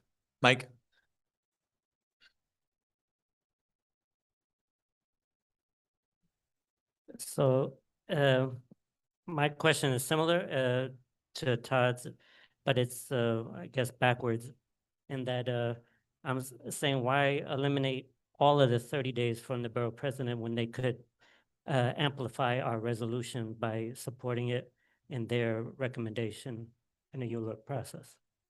Okay, so I have two answers to that. One, I think that could still happen because I think we would still be working with and coordinating with the borough president's office while we were doing our own review.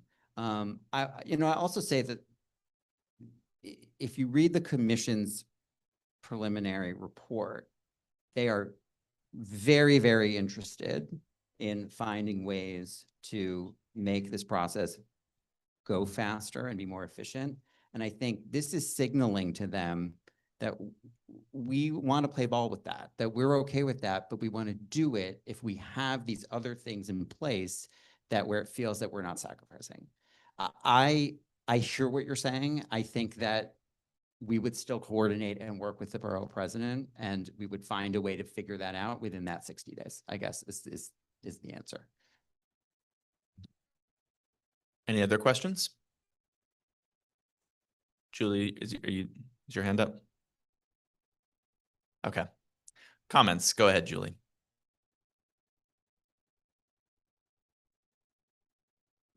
Okay, so I wasn't able to attend this mass event on the charter revision, and only yesterday did I have a chance to attend an event where the executive director of the Charter Revision Commission spoke to a group of developers, land use attorneys, planners at the Urban Design Forum.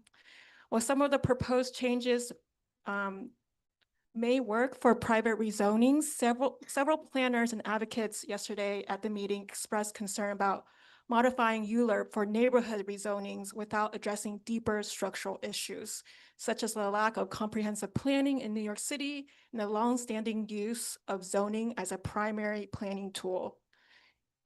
As Nancy and I know, ULURP is a highly complex process with many deals negotiated during pre-certification.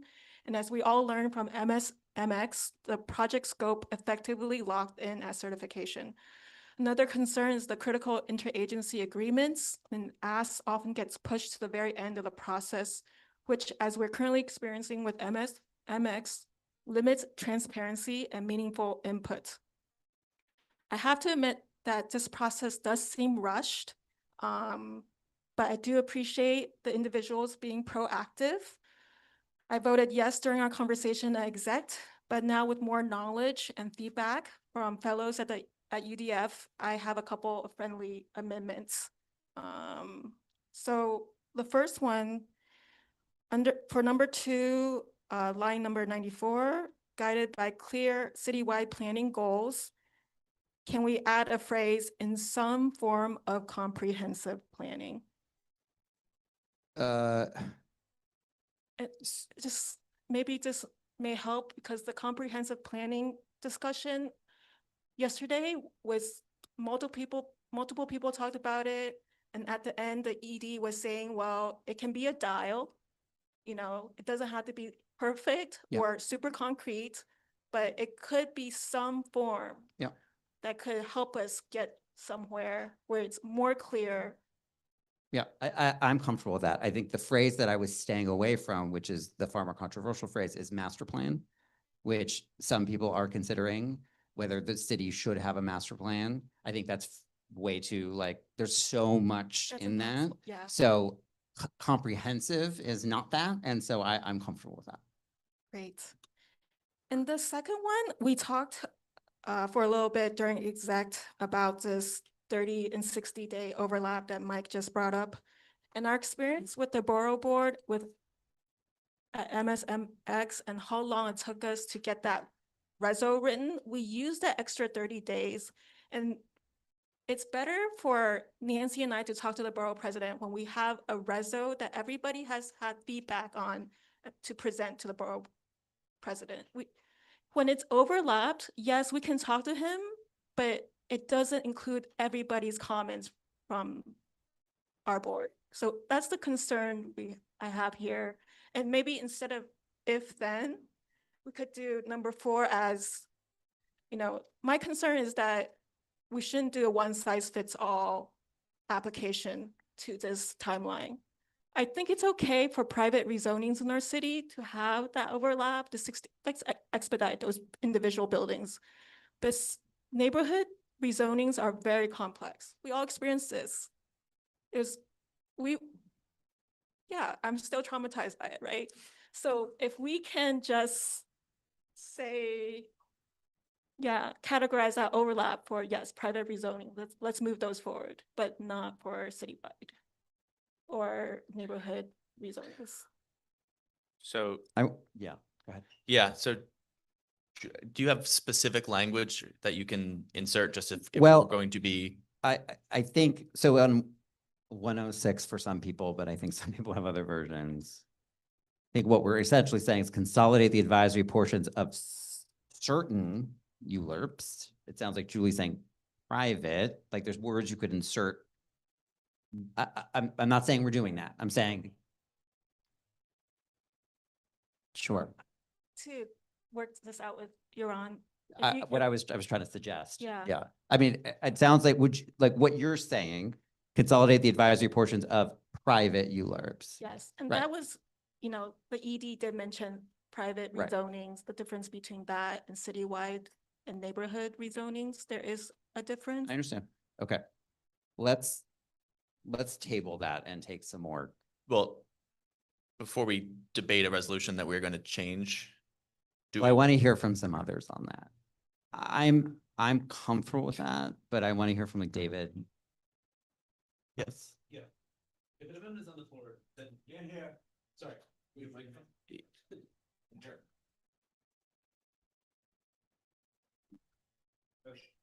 Sorry.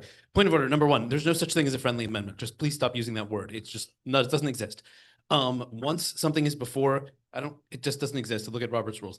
If something is before the floor, the entire body has the ability to object or argue about it or whatever it is. So if this is an amendment, we should go through the amendment process and have it proposed as an amendment, and then actually argue about it and vote on it. And if nobody objects, it's fine.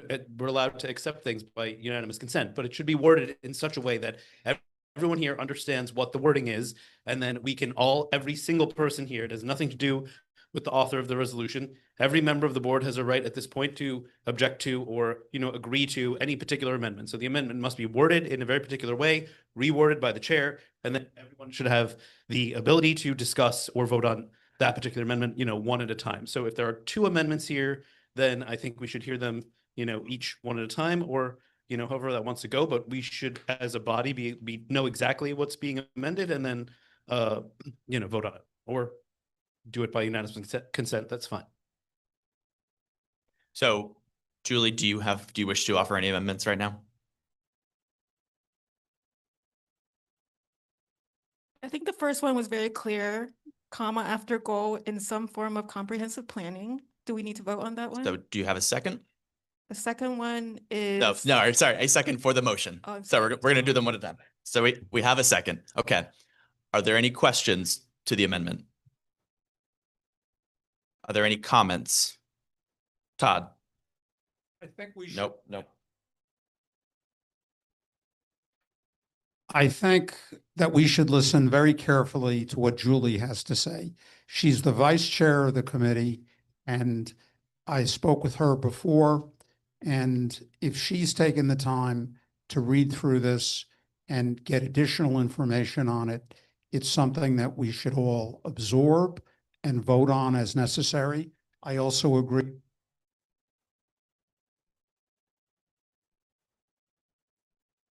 I'm back online. I also agree with the point of order, and I simply offer this additional information and background.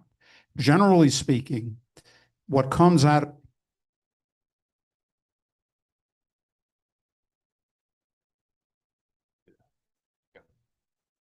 Can everybody hear me?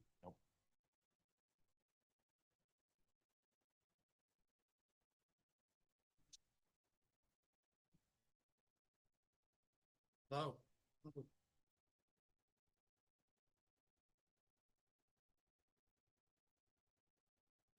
Generally, I'm back online. Generally,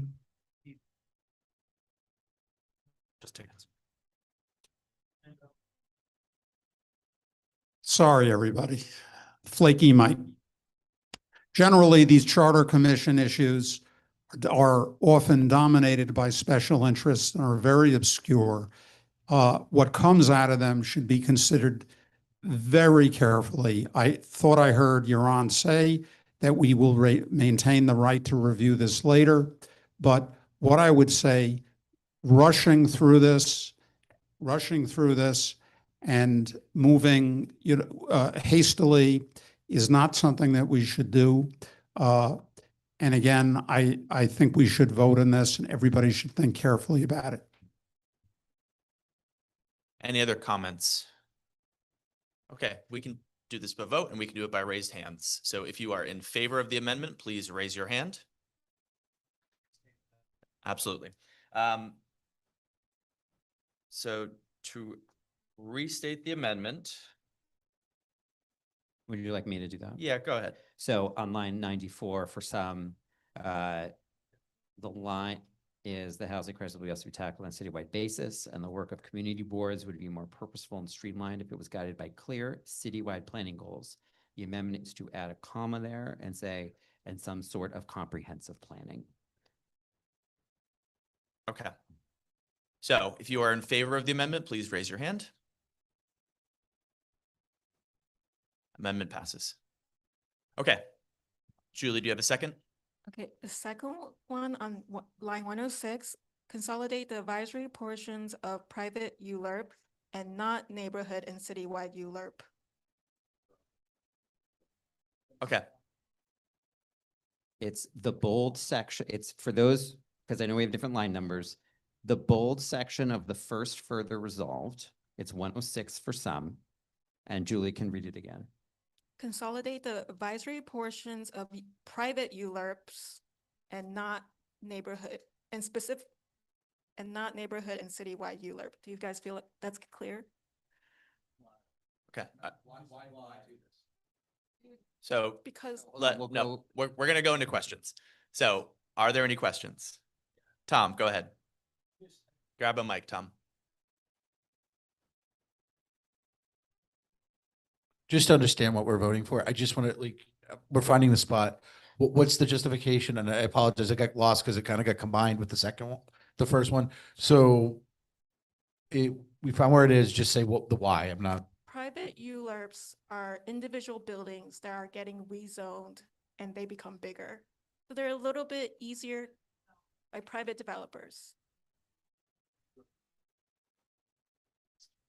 And then we want to highlight specifically that we don't want this overlap in time for neighborhood rezonings and citywide ULURPs, citywide rezonings, because we all experience that with City of Yes and MSMX, and those are hefty, very complex.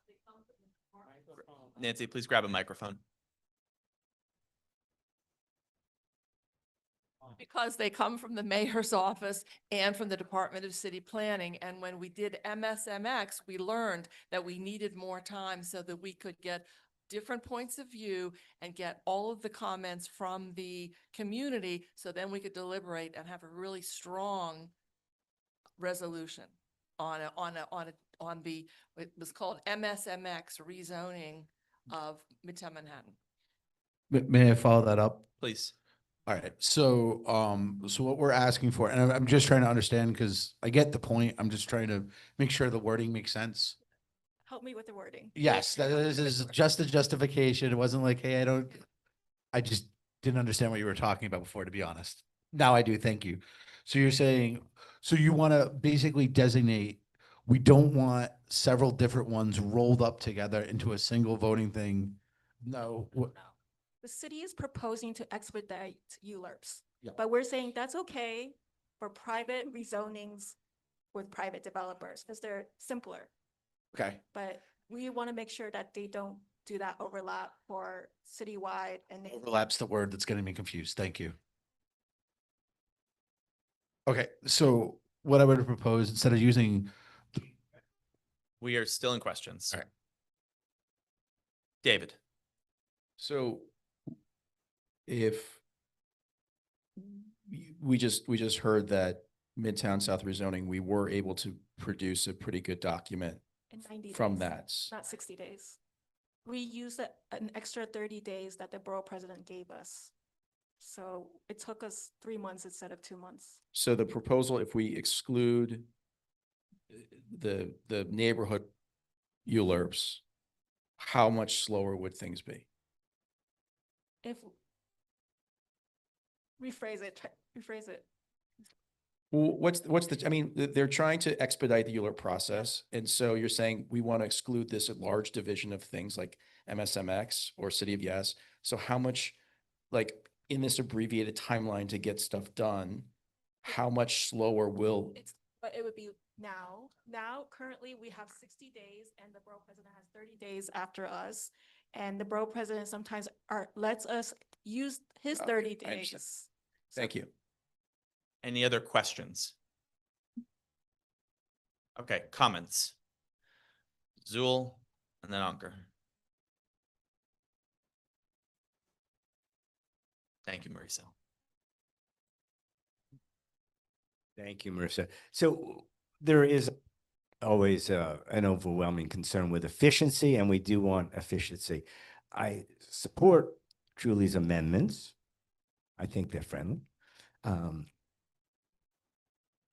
think for those of us who are not deep in the weeds, as advocates, developers, whatever, this is, sir, hello. This is a very complex area. This is one of the few areas where community boards have a lot of say, where our neighbors have a lot of say on what's happening in the neighborhood.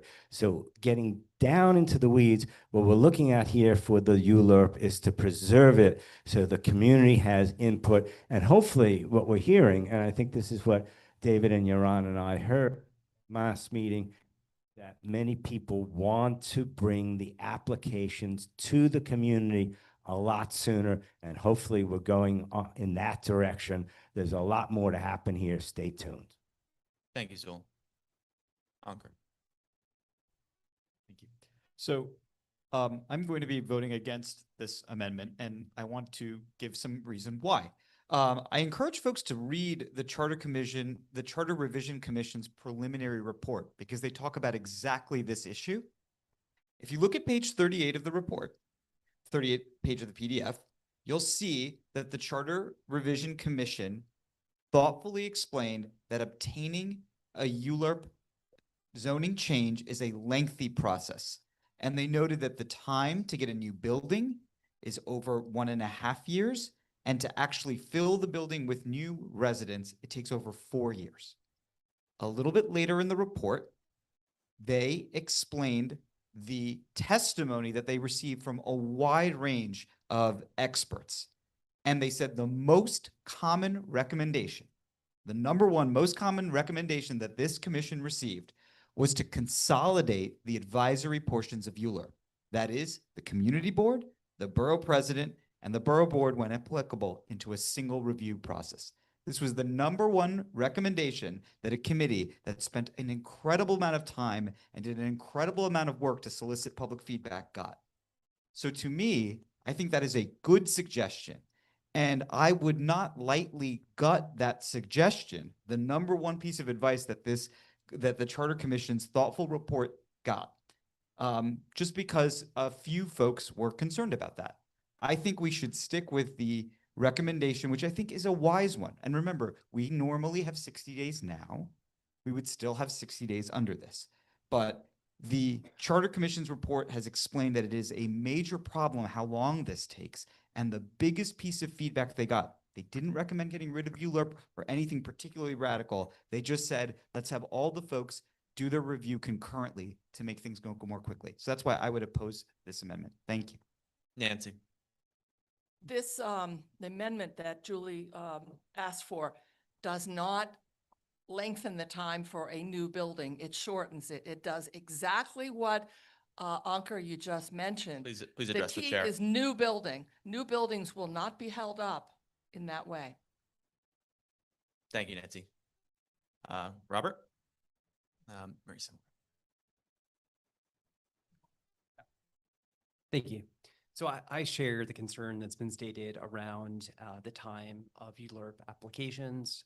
The process seems to me to be radically too long, but I do support the proposed amendment. I think it makes sense. One of the concepts that's embedded within this summary, this preliminary document, is the idea of proportionality. The ULURP processes should be tailored to the scope of the issue that's being considered. So for private, zoning changes or land use changes, simplifying them, expediting them makes a lot of sense, but preserving the option in unusual circumstances, and we're talking about things that are few and far between, does seem to make a lot of sense to me. So I do support the amendment. Thank you, Robert. Sona.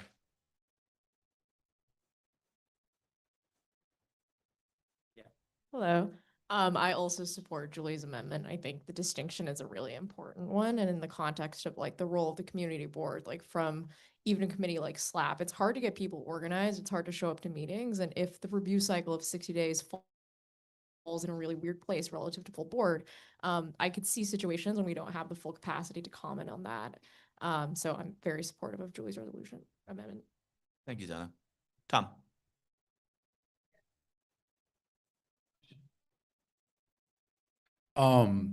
This is not for and against. I'm just gonna say, can we just explicitly, instead of just kind of adding words because it's like an amendment to the statement, just be very explicit in like what we're saying the amendment is. Just because there's a lot of words here, there's no reason not to mince words. And it took like, I understand now what you guys were asking, but it took a lot of explanation from, you had the right thought, and that's how I would sum up your thought the way you originally did it, but I was very confused when I heard it the first time. So can we just, if we're going to do the amendment, can we just word it in a, independent clause, this is what we want, this is that, define the two terms and go through. That way, it just makes sense. Tom, is that a comment? Yeah. I said, yeah, I can, but it was a declarative. Yeah, question. understood. So go ahead, Yaron. Procedurally, we're going to vote on the amendment as it was presented. Thank you. And what I would also offer, because this came up as I was drafting this, the audience for this is deeply immersed in this world and does not need that explanation.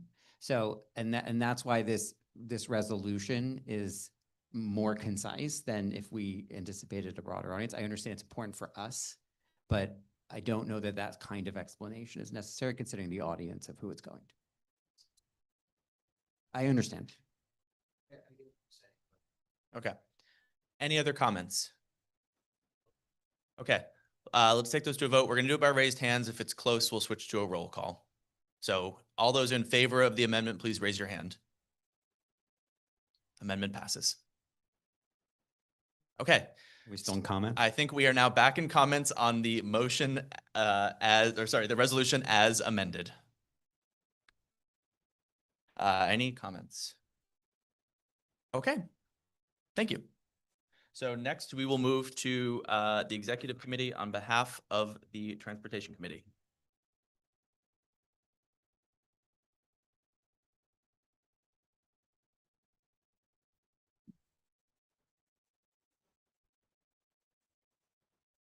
Hi, I'm David Sigmund. I'm Chair of the Transportation Committee, not the Transportation and Environment Committee. So we have 4 resolutions up tonight. And the first one is our second resolution on the 34th Street busway.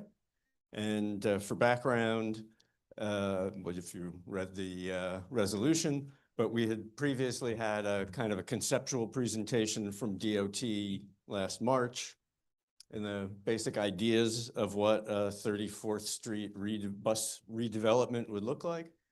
After that presentation, we coordinated with CB4 and CB6. So between the 3 of us, we run river to river, covering 34th Street, and came back from those discussions with a resolution that was passed by the board that actually supported a busway explicitly, with a number of items that we thought should be included in the design of that busway.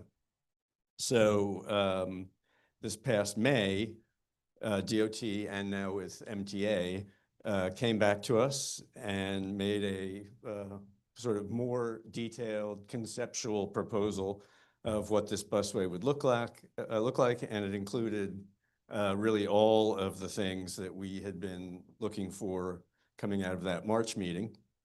And there are still some open items on this, and the biggest one is the 5th whereas clause dealing with the dynamic traffic analysis. There were some comments that we heard, I guess, once this was circulated about concerns about how traffic might be rerouted off of 34th Street and impact traffic and living on other streets.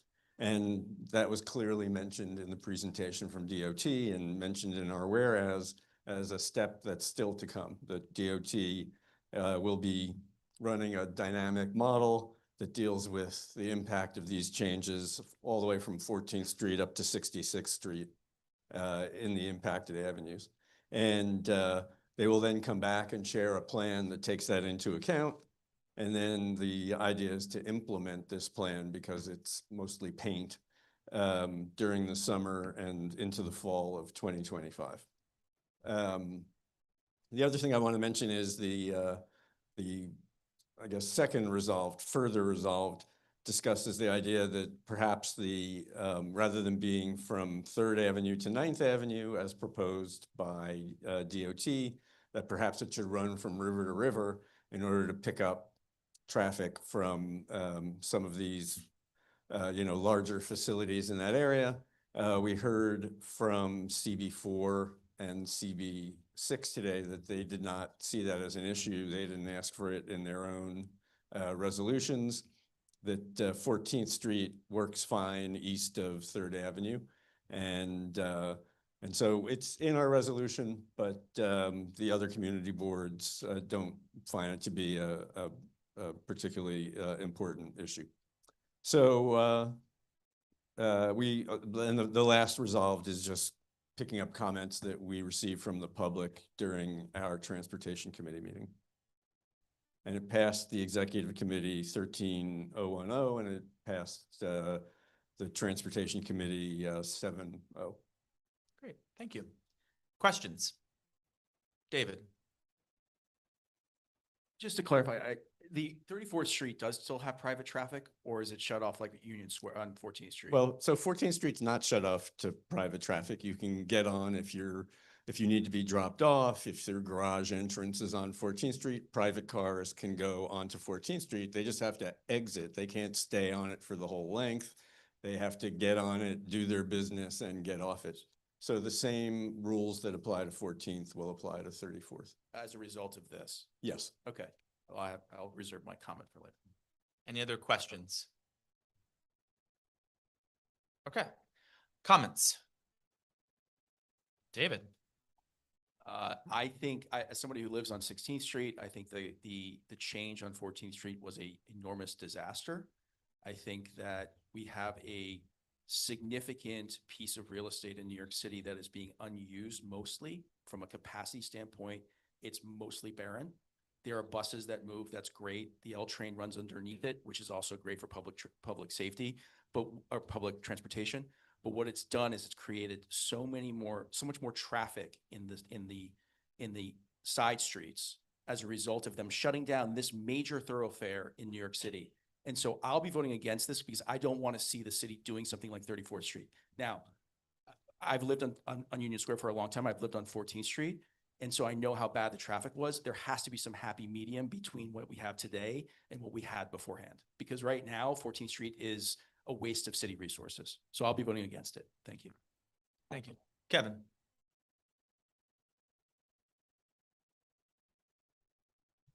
I concur with everything that was just said. I've seen this design before in other cities, and it's a long-term disaster. It's really bad for the businesses on the street. It forces traffic in other locations. I don't think this is going to work long-term in New York City, and I think it's a mistake to replicate it. Thank you, Kevin. I can't see who that is. John? My comment is, it's a little bit more narrow. It's about signage. I've heard several people comment that private traffic can go onto 14th Street. It has been my unfortunate experience that taxis and a lot of Uber cars refuse to come on to 14th Street, even when you point out the signs. So at a very minimum, when you decide what to do on 34th, and hopefully this will apply to 14th Street too, is at very minimum improve the signage and the education to the taxis and the other shared ride services. I'm not sure how that would be done. Hopefully your committee can take that up and come up with some creative ideas of how to address that. But in closing, this is particularly an issue. I'll just use myself as a case. I have people who have mobility issues and senior citizens, and they literally cannot come onto the street. People have been asked to carry 4 or 5 suitcases, much less a wheelchair, from Fifth Avenue or Third Avenue or whatever to their home. Thank you. Thank you, John. Samir?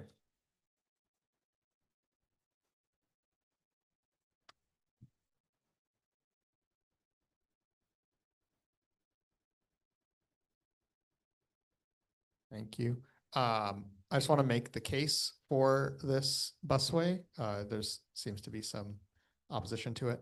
So when they did the 14th Street busway, I have the report pulled up. The buses are moving a lot faster, ridership is way up, and it's honestly a lot safer. Crashes have gone down significantly, and travel times for cars on the side streets have not increased basically at all. So there's just as many cars that were there before. Traffic has not increased on the side streets as a result of the busway, and there's no reason to think that it would on 34th Street either. What happens is when you get rid of a lane for cars to go through, people take alternative modes of transit, or they don't take the trip at all. The cars don't go to a different street, they just disappear altogether. It's called induced demand. I highly recommend everyone looks into it. And if you read the report as well, it does talk about how, when they've done surveys and intercept reports, generally people are a lot more favorable of it. I know that, you might not be, but a lot of people are. And I plan to vote in favor of this busway to make the buses faster and make the road quieter and reduce the number of crashes on our streets. Thank you, Samir. And I just want to make everyone aware that we actually do have a time limit tonight. We will be kicked out of here roughly around 9 o'clock, not on the dot. So please try to keep your comments concise and brief, as I know we had a lengthy pre-resolution portion of this meeting. That's it. Go ahead, Todd.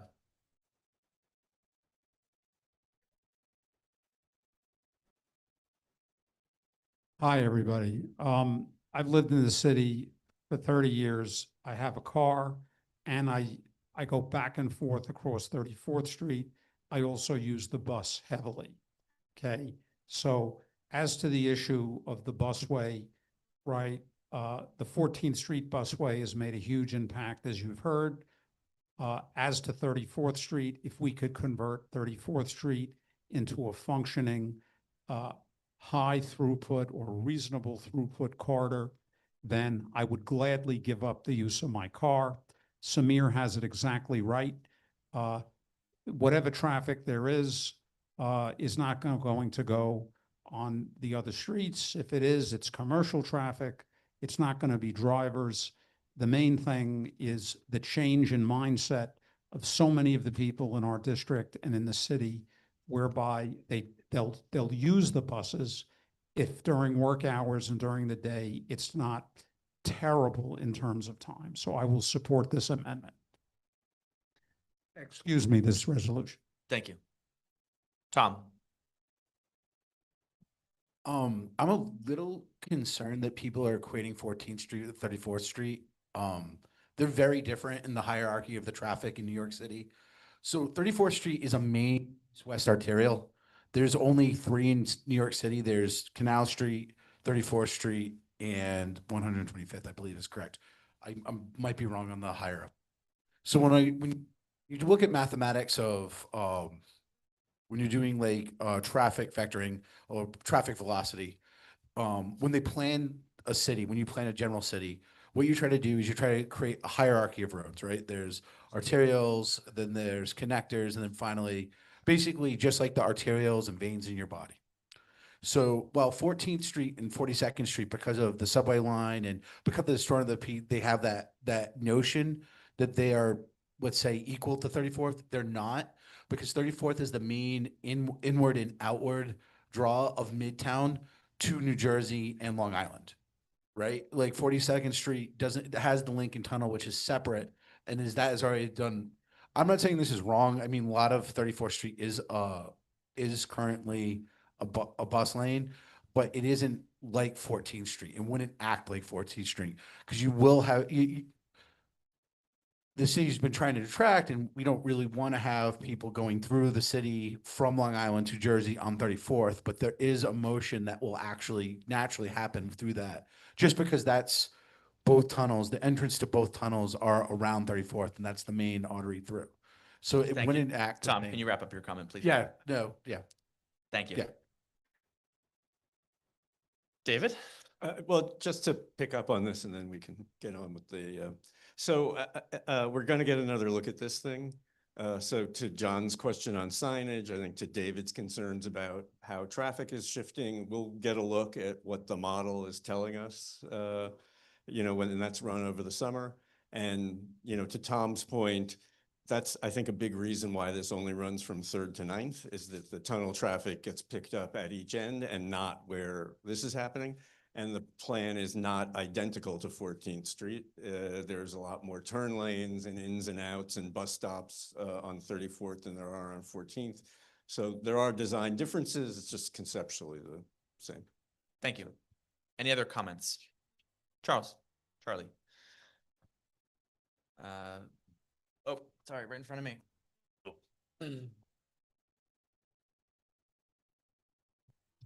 Thank you. Yeah, so as someone who has lived in Union Square my whole life, I think the 14th Street busway has been a huge success. I didn't take the M14 growing up because it was so slow, but now I can get to the East Village in 10 minutes. With the busway, bus speeds increased by as much as 24%, ridership went up 30%, and all the data shows that there have been very minimal travel speed changes on surrounding streets. New York City has some of the slowest bus speeds in the nation, and 34th Street is one of the slowest bus routes in this city, even with select bus service. So we're talking about average weekday peak hour bus speeds of 5 miles per hour. I'll repeat, 5 miles per hour. So a busway would be a sorely needed improvement. Midtown deserves the same bus speed improvements that 14th Street has received. Thank you. Thank you. Athena.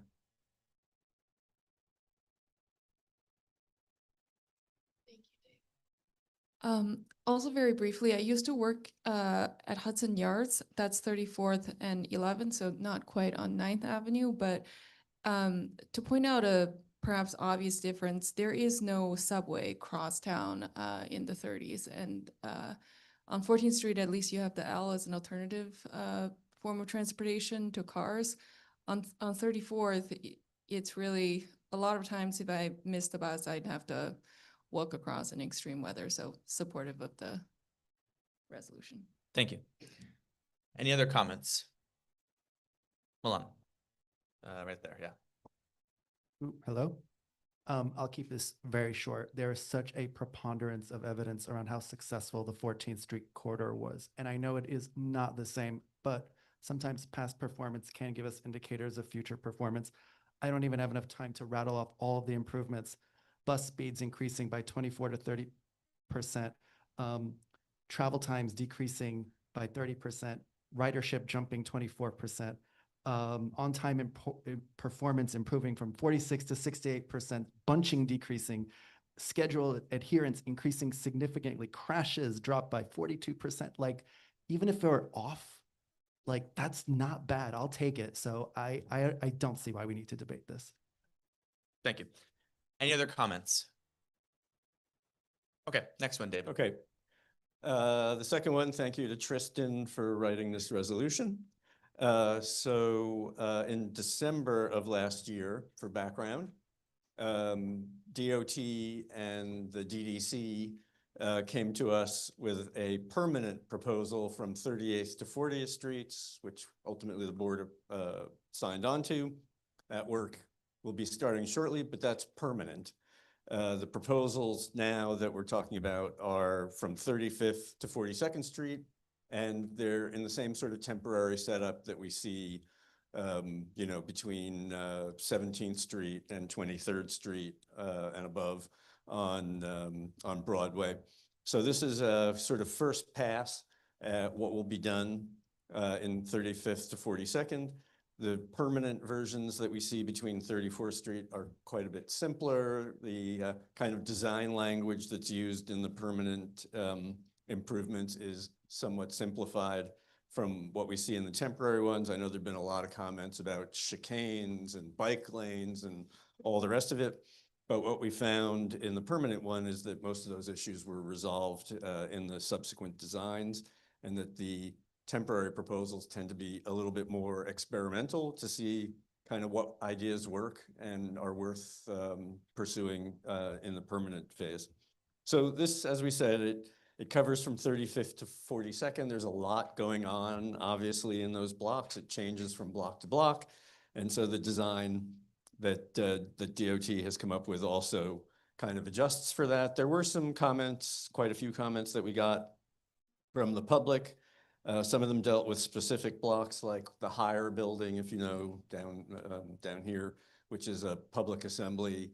They get a lot of call for cabs and black cars. And the idea of closing it off to traffic, they didn't think was going to work.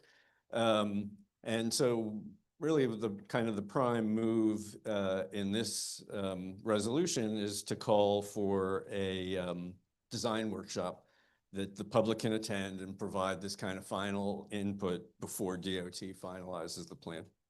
The rest of it was really repeating comments that we got from the public, and you know, you can read it. It passed the executive committee 12-0-1, and it passed T&E 7-0. Great, thank you. Questions? Comments? Okay, thank you. Move on to the regular transportation. Okay, thanks to Christopher Nazaro and ChatGPT for writing the next resolution. Yeah, you never should have admitted that to me. This is the second time we're looking at this. Cote Restaurant is on 16th Street between 5th and 6th.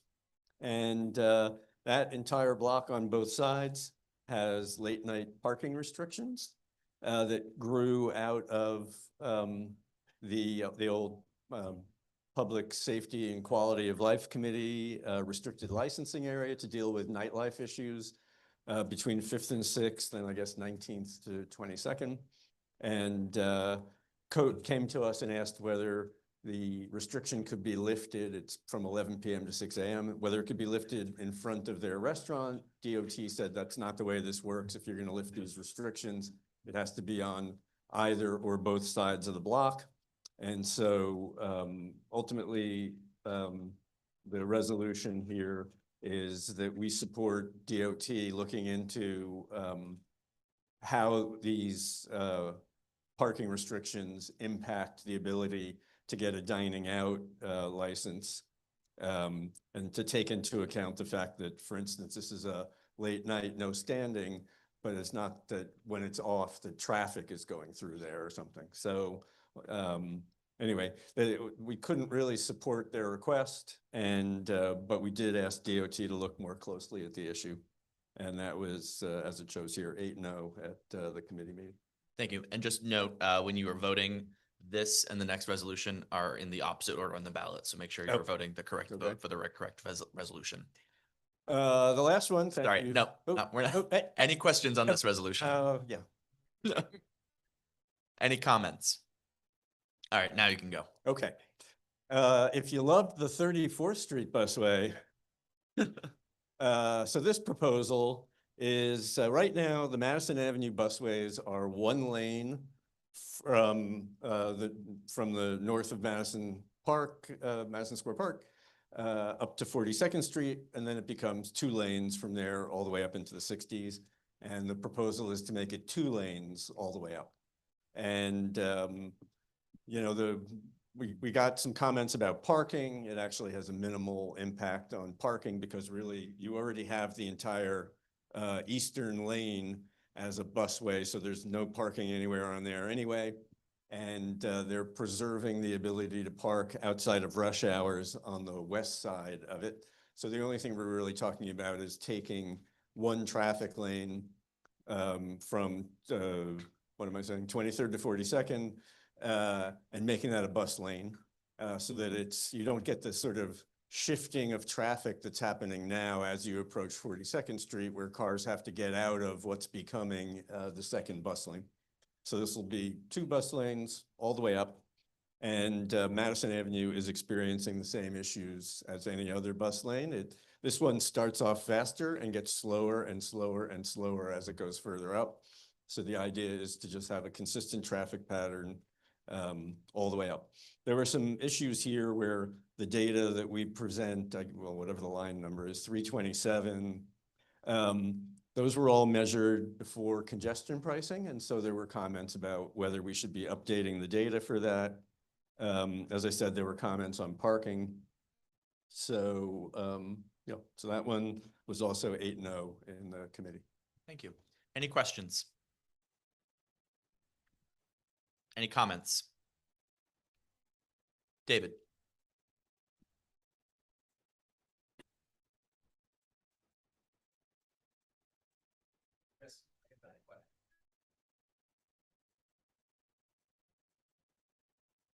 The corridor here is basically sits above the 6 train, right? Like what from Madison, it goes from where to where? Well, it's Madison. Madison, The it kind of 6 sits above the 6 train. or Park, yeah. And I mean, I guess like I'm not against bus lanes, but it strikes me that we are really removing opportunities for other forms of transportation to get through. I'm curious as to like how many buses go through Madison on an hourly basis? Yeah, a ton. Yeah, there are a lot of lines. I mean, again, like at Union Square, it's every 10 minutes. And so the place is there's nobody using the street. And so I think that something like this could create a lot more traffic and a lot more problems. So I don't have the data here, but I'm going to vote against this. Okay.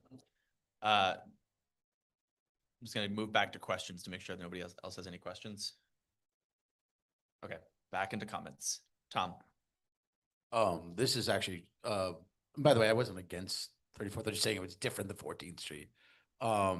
This is, I mean, I live right on Madison on the square. This is like a very needed there's a lot of buses because a lot of, especially in rush hour, because what happens is you have the, first of all, this is not Ontario, so it's a different thing altogether, but, Madison basically has the like buses that are express to Queens and Staten Island. So the M2, 1, 2, and 3 are running, and then you have to deal with the kind of they get jogged up by the buses that are doing those express routes out of Midtown.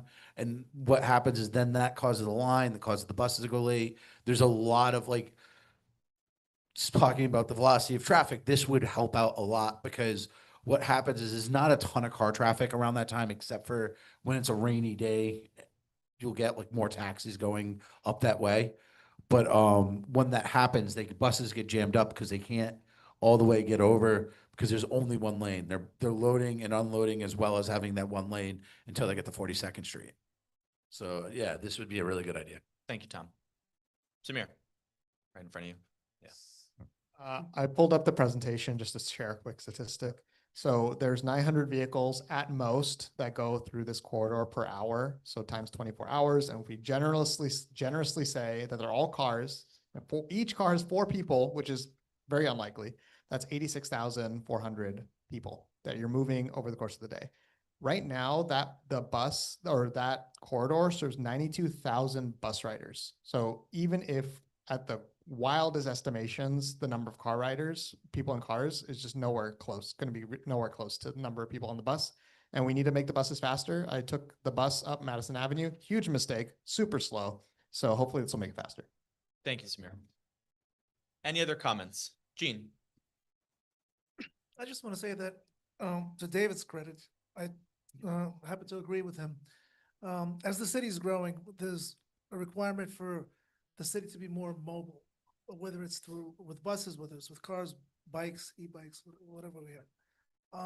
And the data doesn't really show how many riders are riding in cars. There's data that shows how many riders are in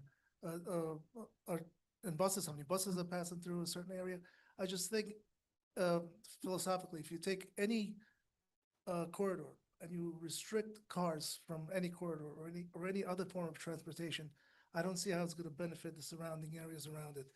It's like taking a garden hose and squeezing it and saying this is going to flow more water through it. It just doesn't make sense to me. Thank you. Any other comments? Charlie? Sure, yeah, just some more numbers here in addition to the 92,000 daily bus riders on this corridor. Actually, 55% of roadway users here are on buses during both rush hours, despite buses representing only a quarter of the traffic. So buses are by far the most efficient way to travel along this corridor. And actually, I just want to clarify, this is a proposal for a double bus lane, not a busway. A busway is a much stronger tool. A double bus lane is not nearly as significant. And in fact, we actually already have a double bus lane on Madison between 42nd and 60th Street that's existed since 1981. So this proposal is just to extend that same thing from 42nd down to 23rd Street. So it's just an extension of something that already works and has worked since the 80s. Thank you. Any other comments? Okay, seeing none. Next, we will move to, apologies, Land Use, Housing and Zoning Committee. Oh, she was ready. Good evening. I'm Nancy Gosho, and I'm Chair of the Land Use, Housing and Zoning Committee of Community Board 5. We have one resolution tonight. I'd like it deemed read. So deemed. And bundled by itself. Don't need to do that, but go for it. So there are 2 parts to this resolution, and since we're running out of time, I'm going to be very brief because you can read it. The first part of the whereas is where we talk about how this was kind of came out of nowhere. The New York State Gaming Commission is responsible for location of casinos in the city. This is not in the New York City jurisdiction. So the same day that they were having their public hearing, we had our Land Use, Housing and Zoning Committee, so we couldn't attend that.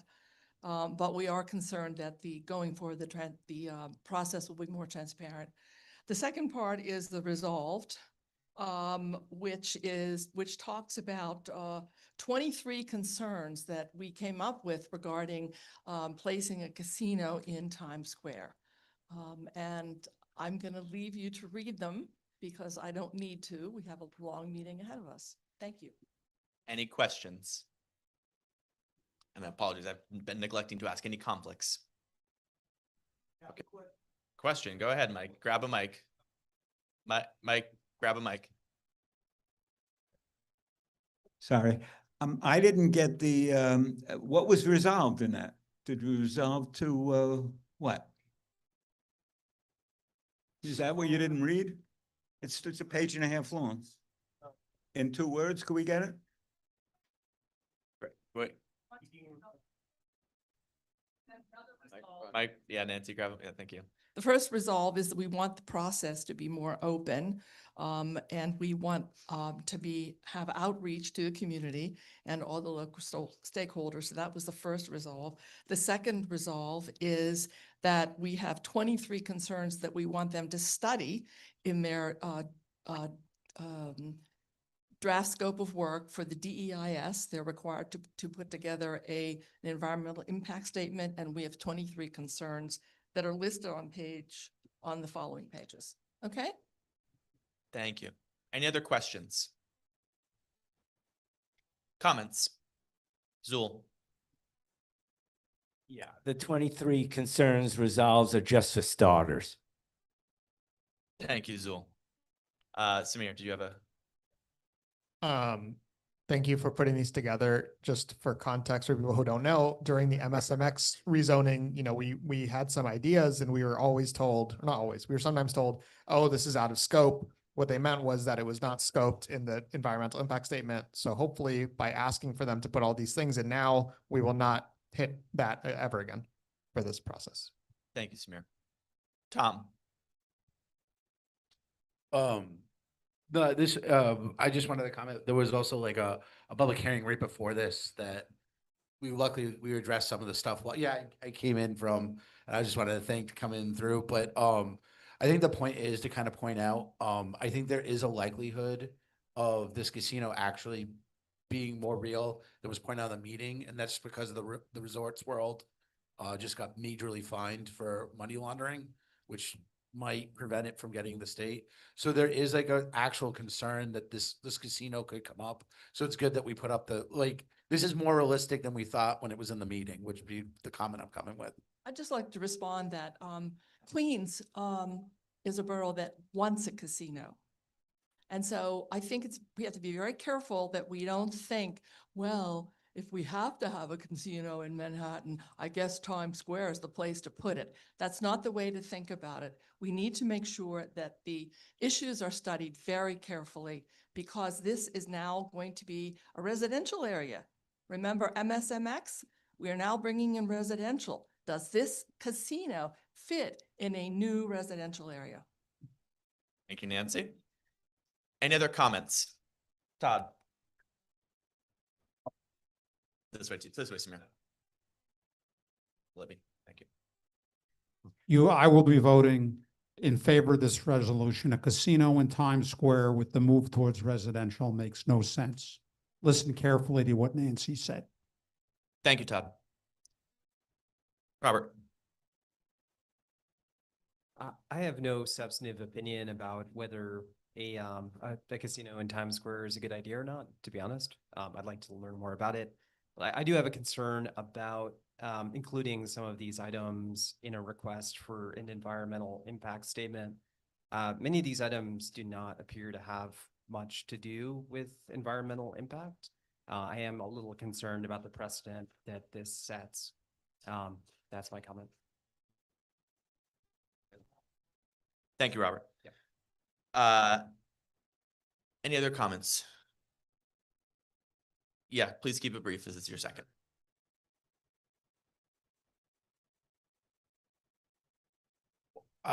Just to kind of clarify, these were things that were kind of meant. It kind of sucks because Zula, you were on it too. That they did the environmental commenting, and a lot of these things that are kind of pointed were breezed over. Were breezed over and mentioned in a way. So I understand what you're saying, like, hey, this doesn't seem like an environmental, but some of these things were part of the case for that was presented at the state hearing for the environmental that was held like that day.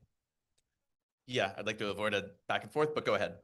Yeah, so I guess to expand on my point a little bit, I'm not saying that it would be inadvisable to ask for these issues to be studied. I am just concerned about the precedential impact of treating these as environmental impacts to be studied in the context of an environmental impact statement. And I will just Please limit your crosstalk. Understood, but you haven't been recognized. Limit your crosstalk. Thank you. Yeah, I a number of things. Maybe we can have a discussion offline on that. But that was the limit of my comment. Thank you, Robert. Any other comments? Okay, moving on to the next item, which is the joint resolution from the Parks and Landmarks Committee, which will be presented by Kevin. And while we're talking about the Parks Committee, since they don't have resolutions tonight, I also want to congratulate Mernal on becoming the new vice chair of the Parks Committee.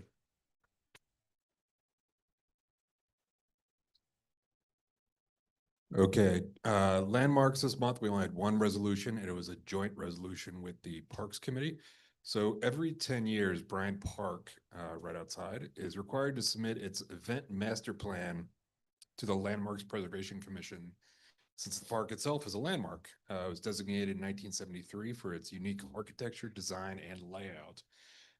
Since this park, however, is both a landmark and one of the most prominent parks in the city, certainly one of the most prominent parks in our district, we held a joint meeting with landmarks and parks. The joint committees ultimately recommended that Landmarks Preservation Committee approve the Bryant Park 10-year master plan. However, in our resolution, we did recognize some of these concerns, and requests that we had about the park as it reflected its status as a scenic landmark. I won't read them all, but they're in the resolution at the bottom of the resolve clause. They include improved metrics and reporting, increased fire safety and preparedness, enhanced accessibility, greater transparency and coordination with CB5, and recognition of the installations and their impact on the scenic nature of the park. Libby is not up here. She is chair of parks, for those who may not know.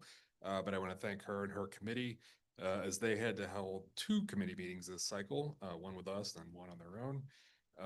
This joint meeting was passionate and long discussion. If they happen to be listening, I also want to thank the representatives who came from Bryant Park.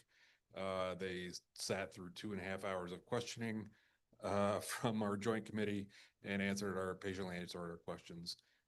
So thank you. And thank you lastly to Milan and Zona for writing this resolution, which passed 11-0. Great, thank you. Questions? Kevin. Right in front of Robert over here. I think there's one.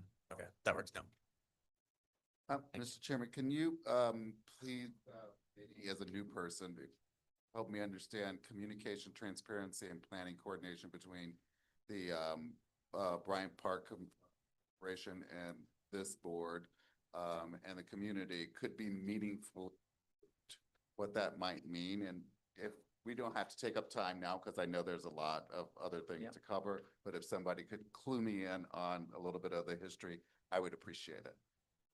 Okay. Kevin, do you want to address that briefly? I would actually defer that to Libby, actually. Go ahead, Libby. Some of it. Nope. Closer. Try. Closer? There you go. Some of this has to do with how early we get applications from Bryant Park, all of our conservancies and that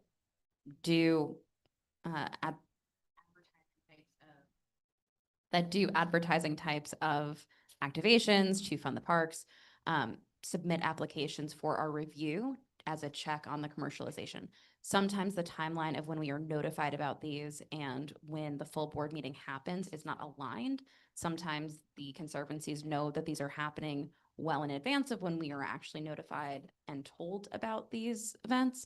Bryant Park has actually been very cooperative in the last year about being a little bit more I guess, forthcoming ahead of time about it and giving us a longer timeline and longer lead time. One of the other things, just to address quickly, as far as what we want, as far as transparency, better cooperation, is that we've been hearing a lot about just sort of, you can the general activity and scope and scale of some of the events that are regularly programmed. They're free. It's part of the programming of the park, not just the activations that then fund that programming.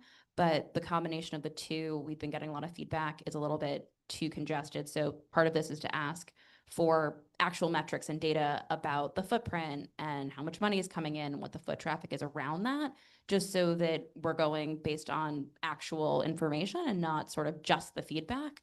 But that has been a concern as far as the check on the park being an actual park and a scenic landmark, and it came up within the landmark scope of being a scenic landmark, which is, you know, a little different than just a landmark it's building, and having it be a park versus just an event space is something that was raised. But so the cooperation to make sure that the community's feedback is being heard, but on the timelines, that's really kind of what they're looking for.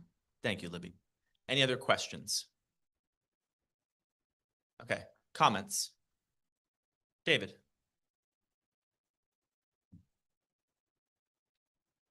Hi, folks. New members, welcome. This is an interesting relationship we have with Bryant Park Corporation. I peeked my head into parks to figure out, you know, to see what was going on at a meeting with the Bryant Park Grill. And the more you sort of understand about how Bryant Park Corporation works with our community board, the more upsetting it is. These folks operate in bad faith. They are bad partners. There's $25 million of revenue that goes through the park and $0 goes to the city and other places. They say they pay for capital expenditures and maintenance of the park, but there's still $25 million that goes no place else outside of that park. There are events there nonstop. And so this is a public resource that they are using for an event venue with no compensation to the city. So I'm on Landmarks Committee, and I voted against this on Landmarks Committee because this is a scenic landmark.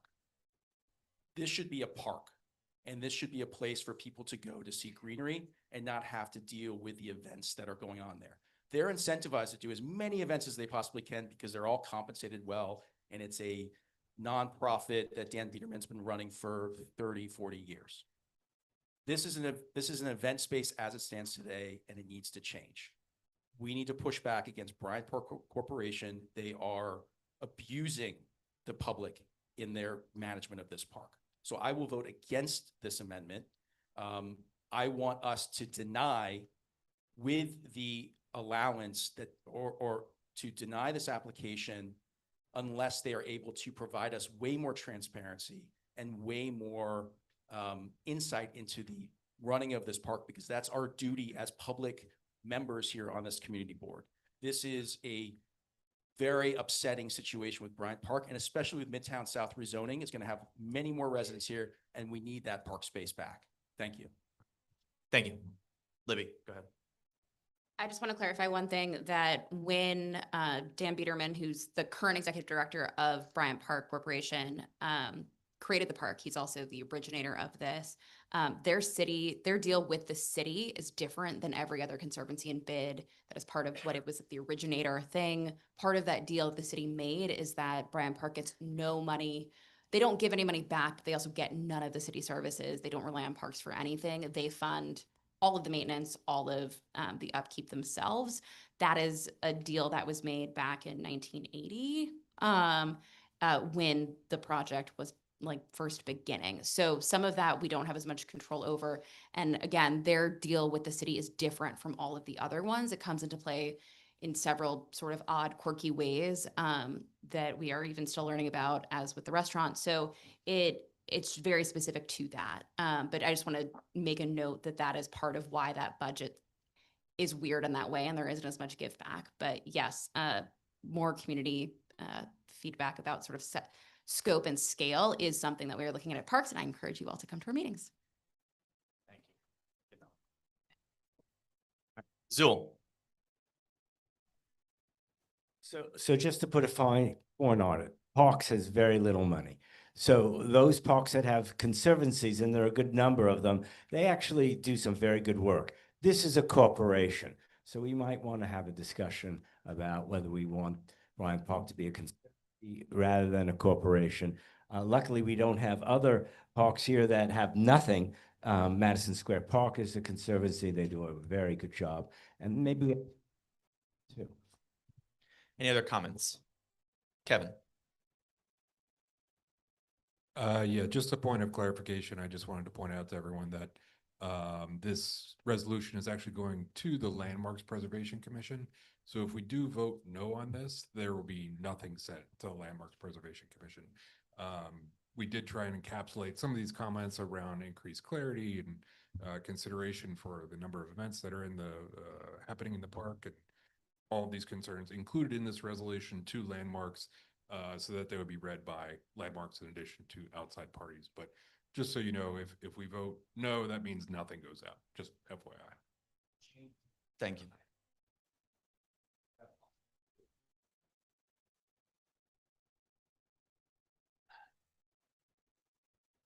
So it is possible. Point of order, wouldn't that be, we did a deny unless, wouldn't that mean that this would have to fail and then it would be a new business proposal? Correct me if you disagree, but.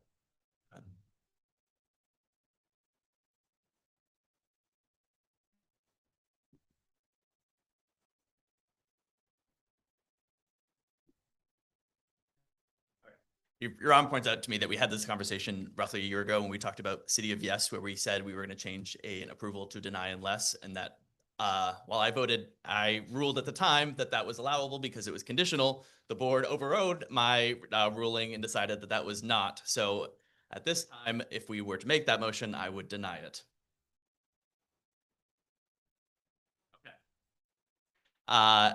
Any other comments?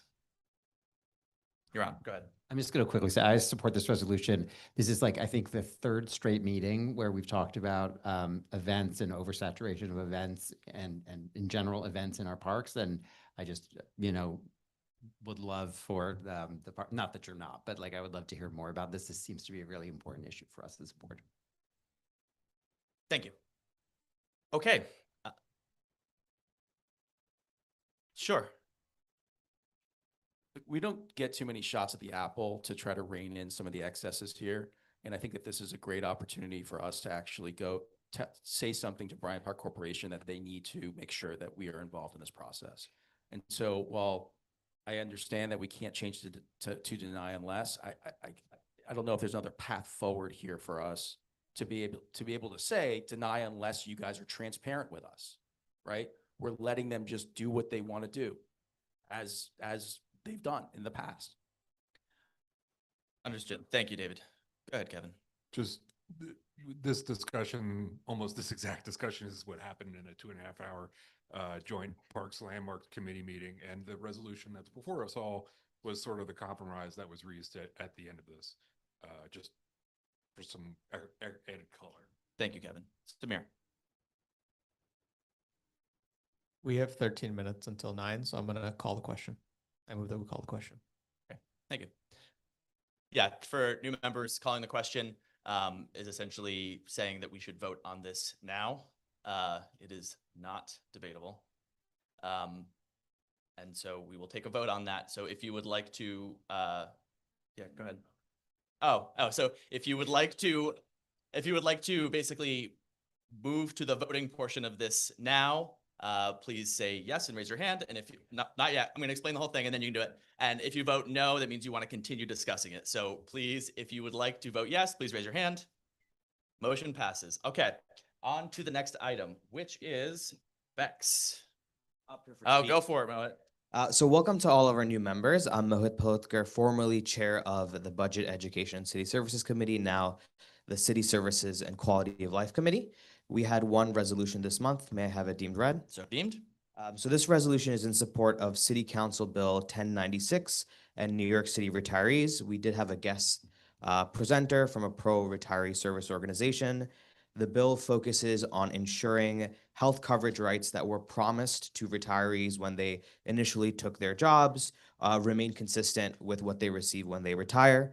More specifically, the bill prohibits any type of diminishment of the retiree health coverage, including forced enrollment into Medicare Advantage or any type of other privatized plan, as well as the promised right to enroll in traditional Medicare and city-paid Medigap.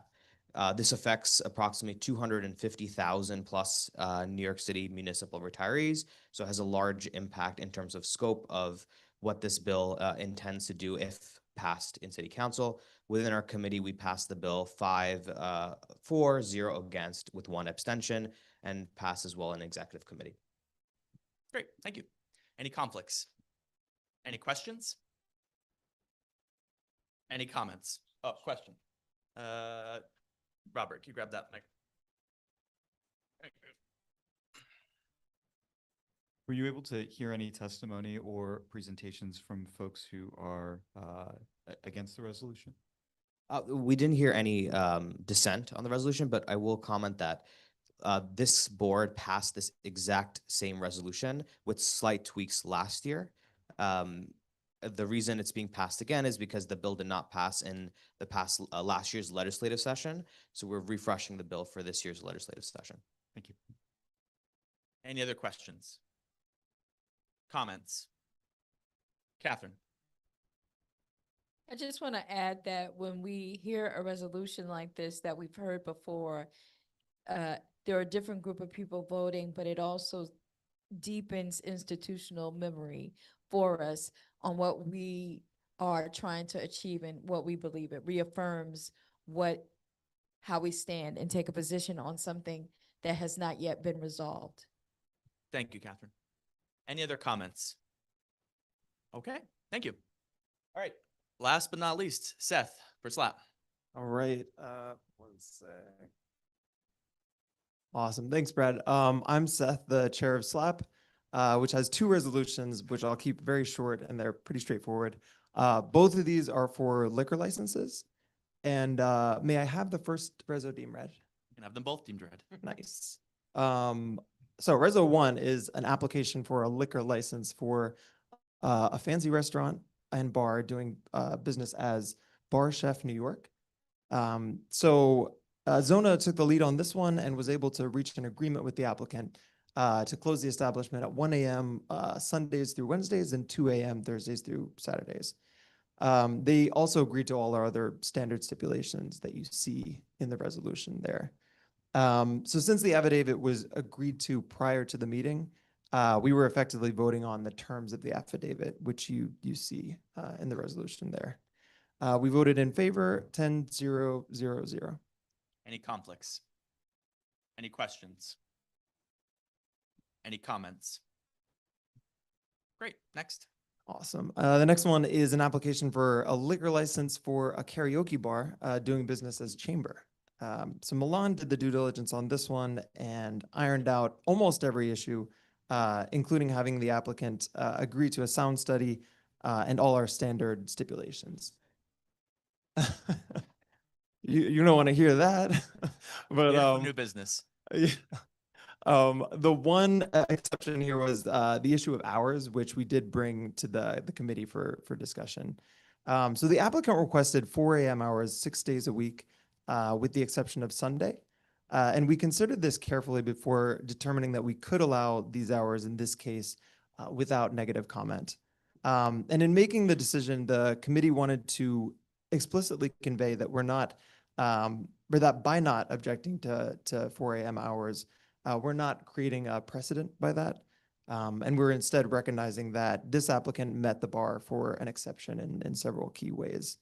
So they're listed in the resolution there, but I'll quickly go through.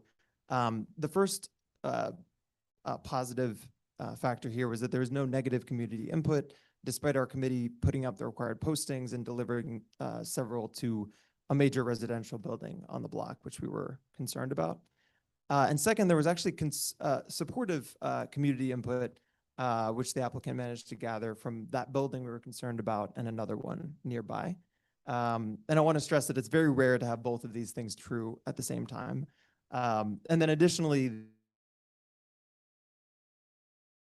the applicant actually decided to delay coming to committee by 1 month so that they could complete a sound study. And the person who had completed this study actually came along with the applicant and the lawyer as well to summarize it, basically indicating there was not a concern here. So again, so no precedent on this one, but we did think that with the caveat included at the bottom of the reso there, we did approve this with 10-0-0-0. Thank you, Seth. Any conflicts? Any questions? Any comments? All right, thank you. So it is 8:53. If you could all please put your votes in a timely fashion, we will circle back at 8:57.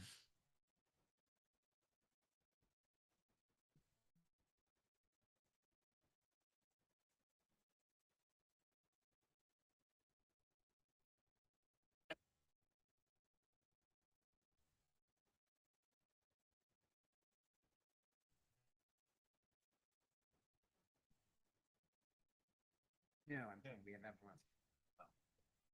Maybe 5 or sorry, 43. I think, yeah,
Hello, please be quiet. I'm going to read the vote totals. Thank you. All the votes are in.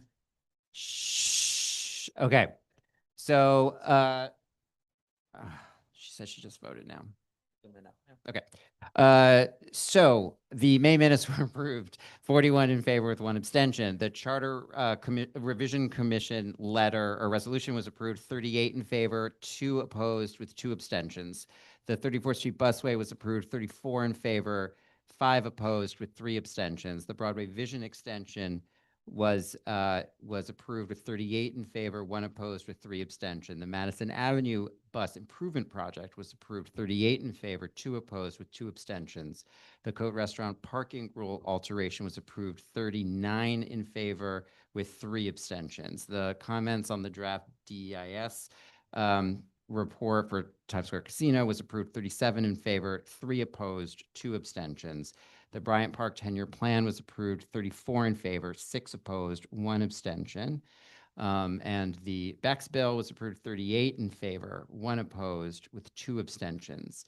21 West 35th Street for SLAP, approved, 39 in favor with 2 abstentions, and 65 West 36th Street approved, 39 in favor with 2 abstentions. Thank you. Not yet. So, quickly, I want to thank Yaron for his work as secretary, Catherine for her work as assistant secretary, and Todd for his work as first vice chair of this board.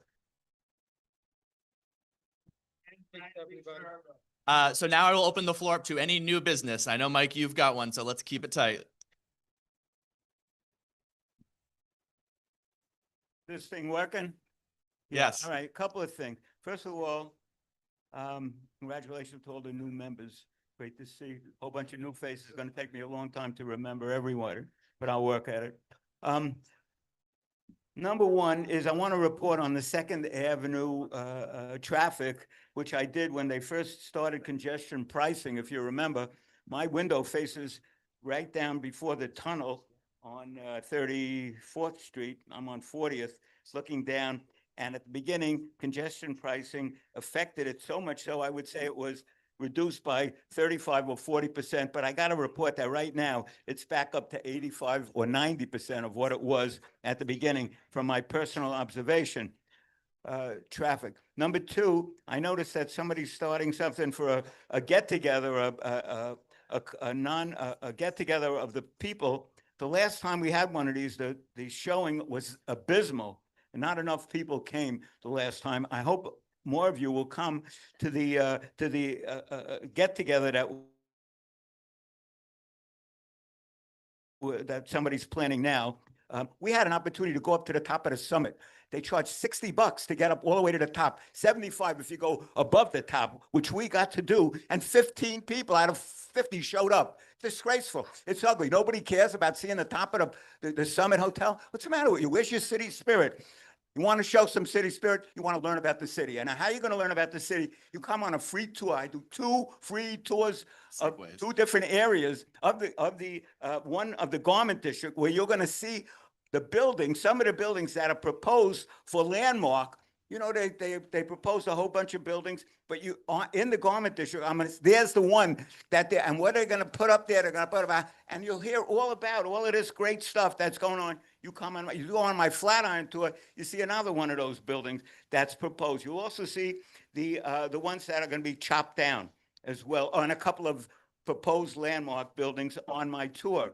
You want to learn how George M. Cohan, you know, I'm a Yankee Doodle dandy, how he predicted the theater district is moving up to Times Square from where it was in the Garment District. You'll hear about that on my tour. How and when did Times Square get its name?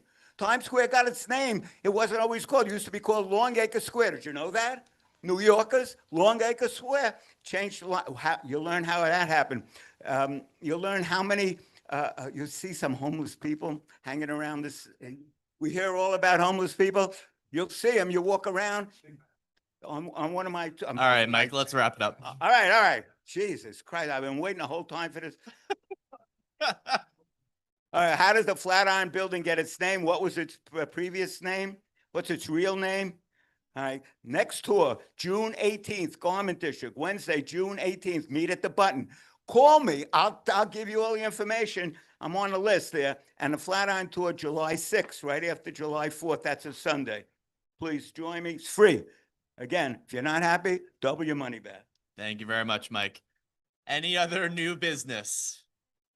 All right, seeing none, we now have the public session. Are there any speakers either in the room or online who would like to speak? As a reminder, at this time, any comment should be about a topic that was not covered during the meeting and that they did not speak to the board about during the public hearing. If you would like to speak, please raise your hand to be recognized, either in person or virtually.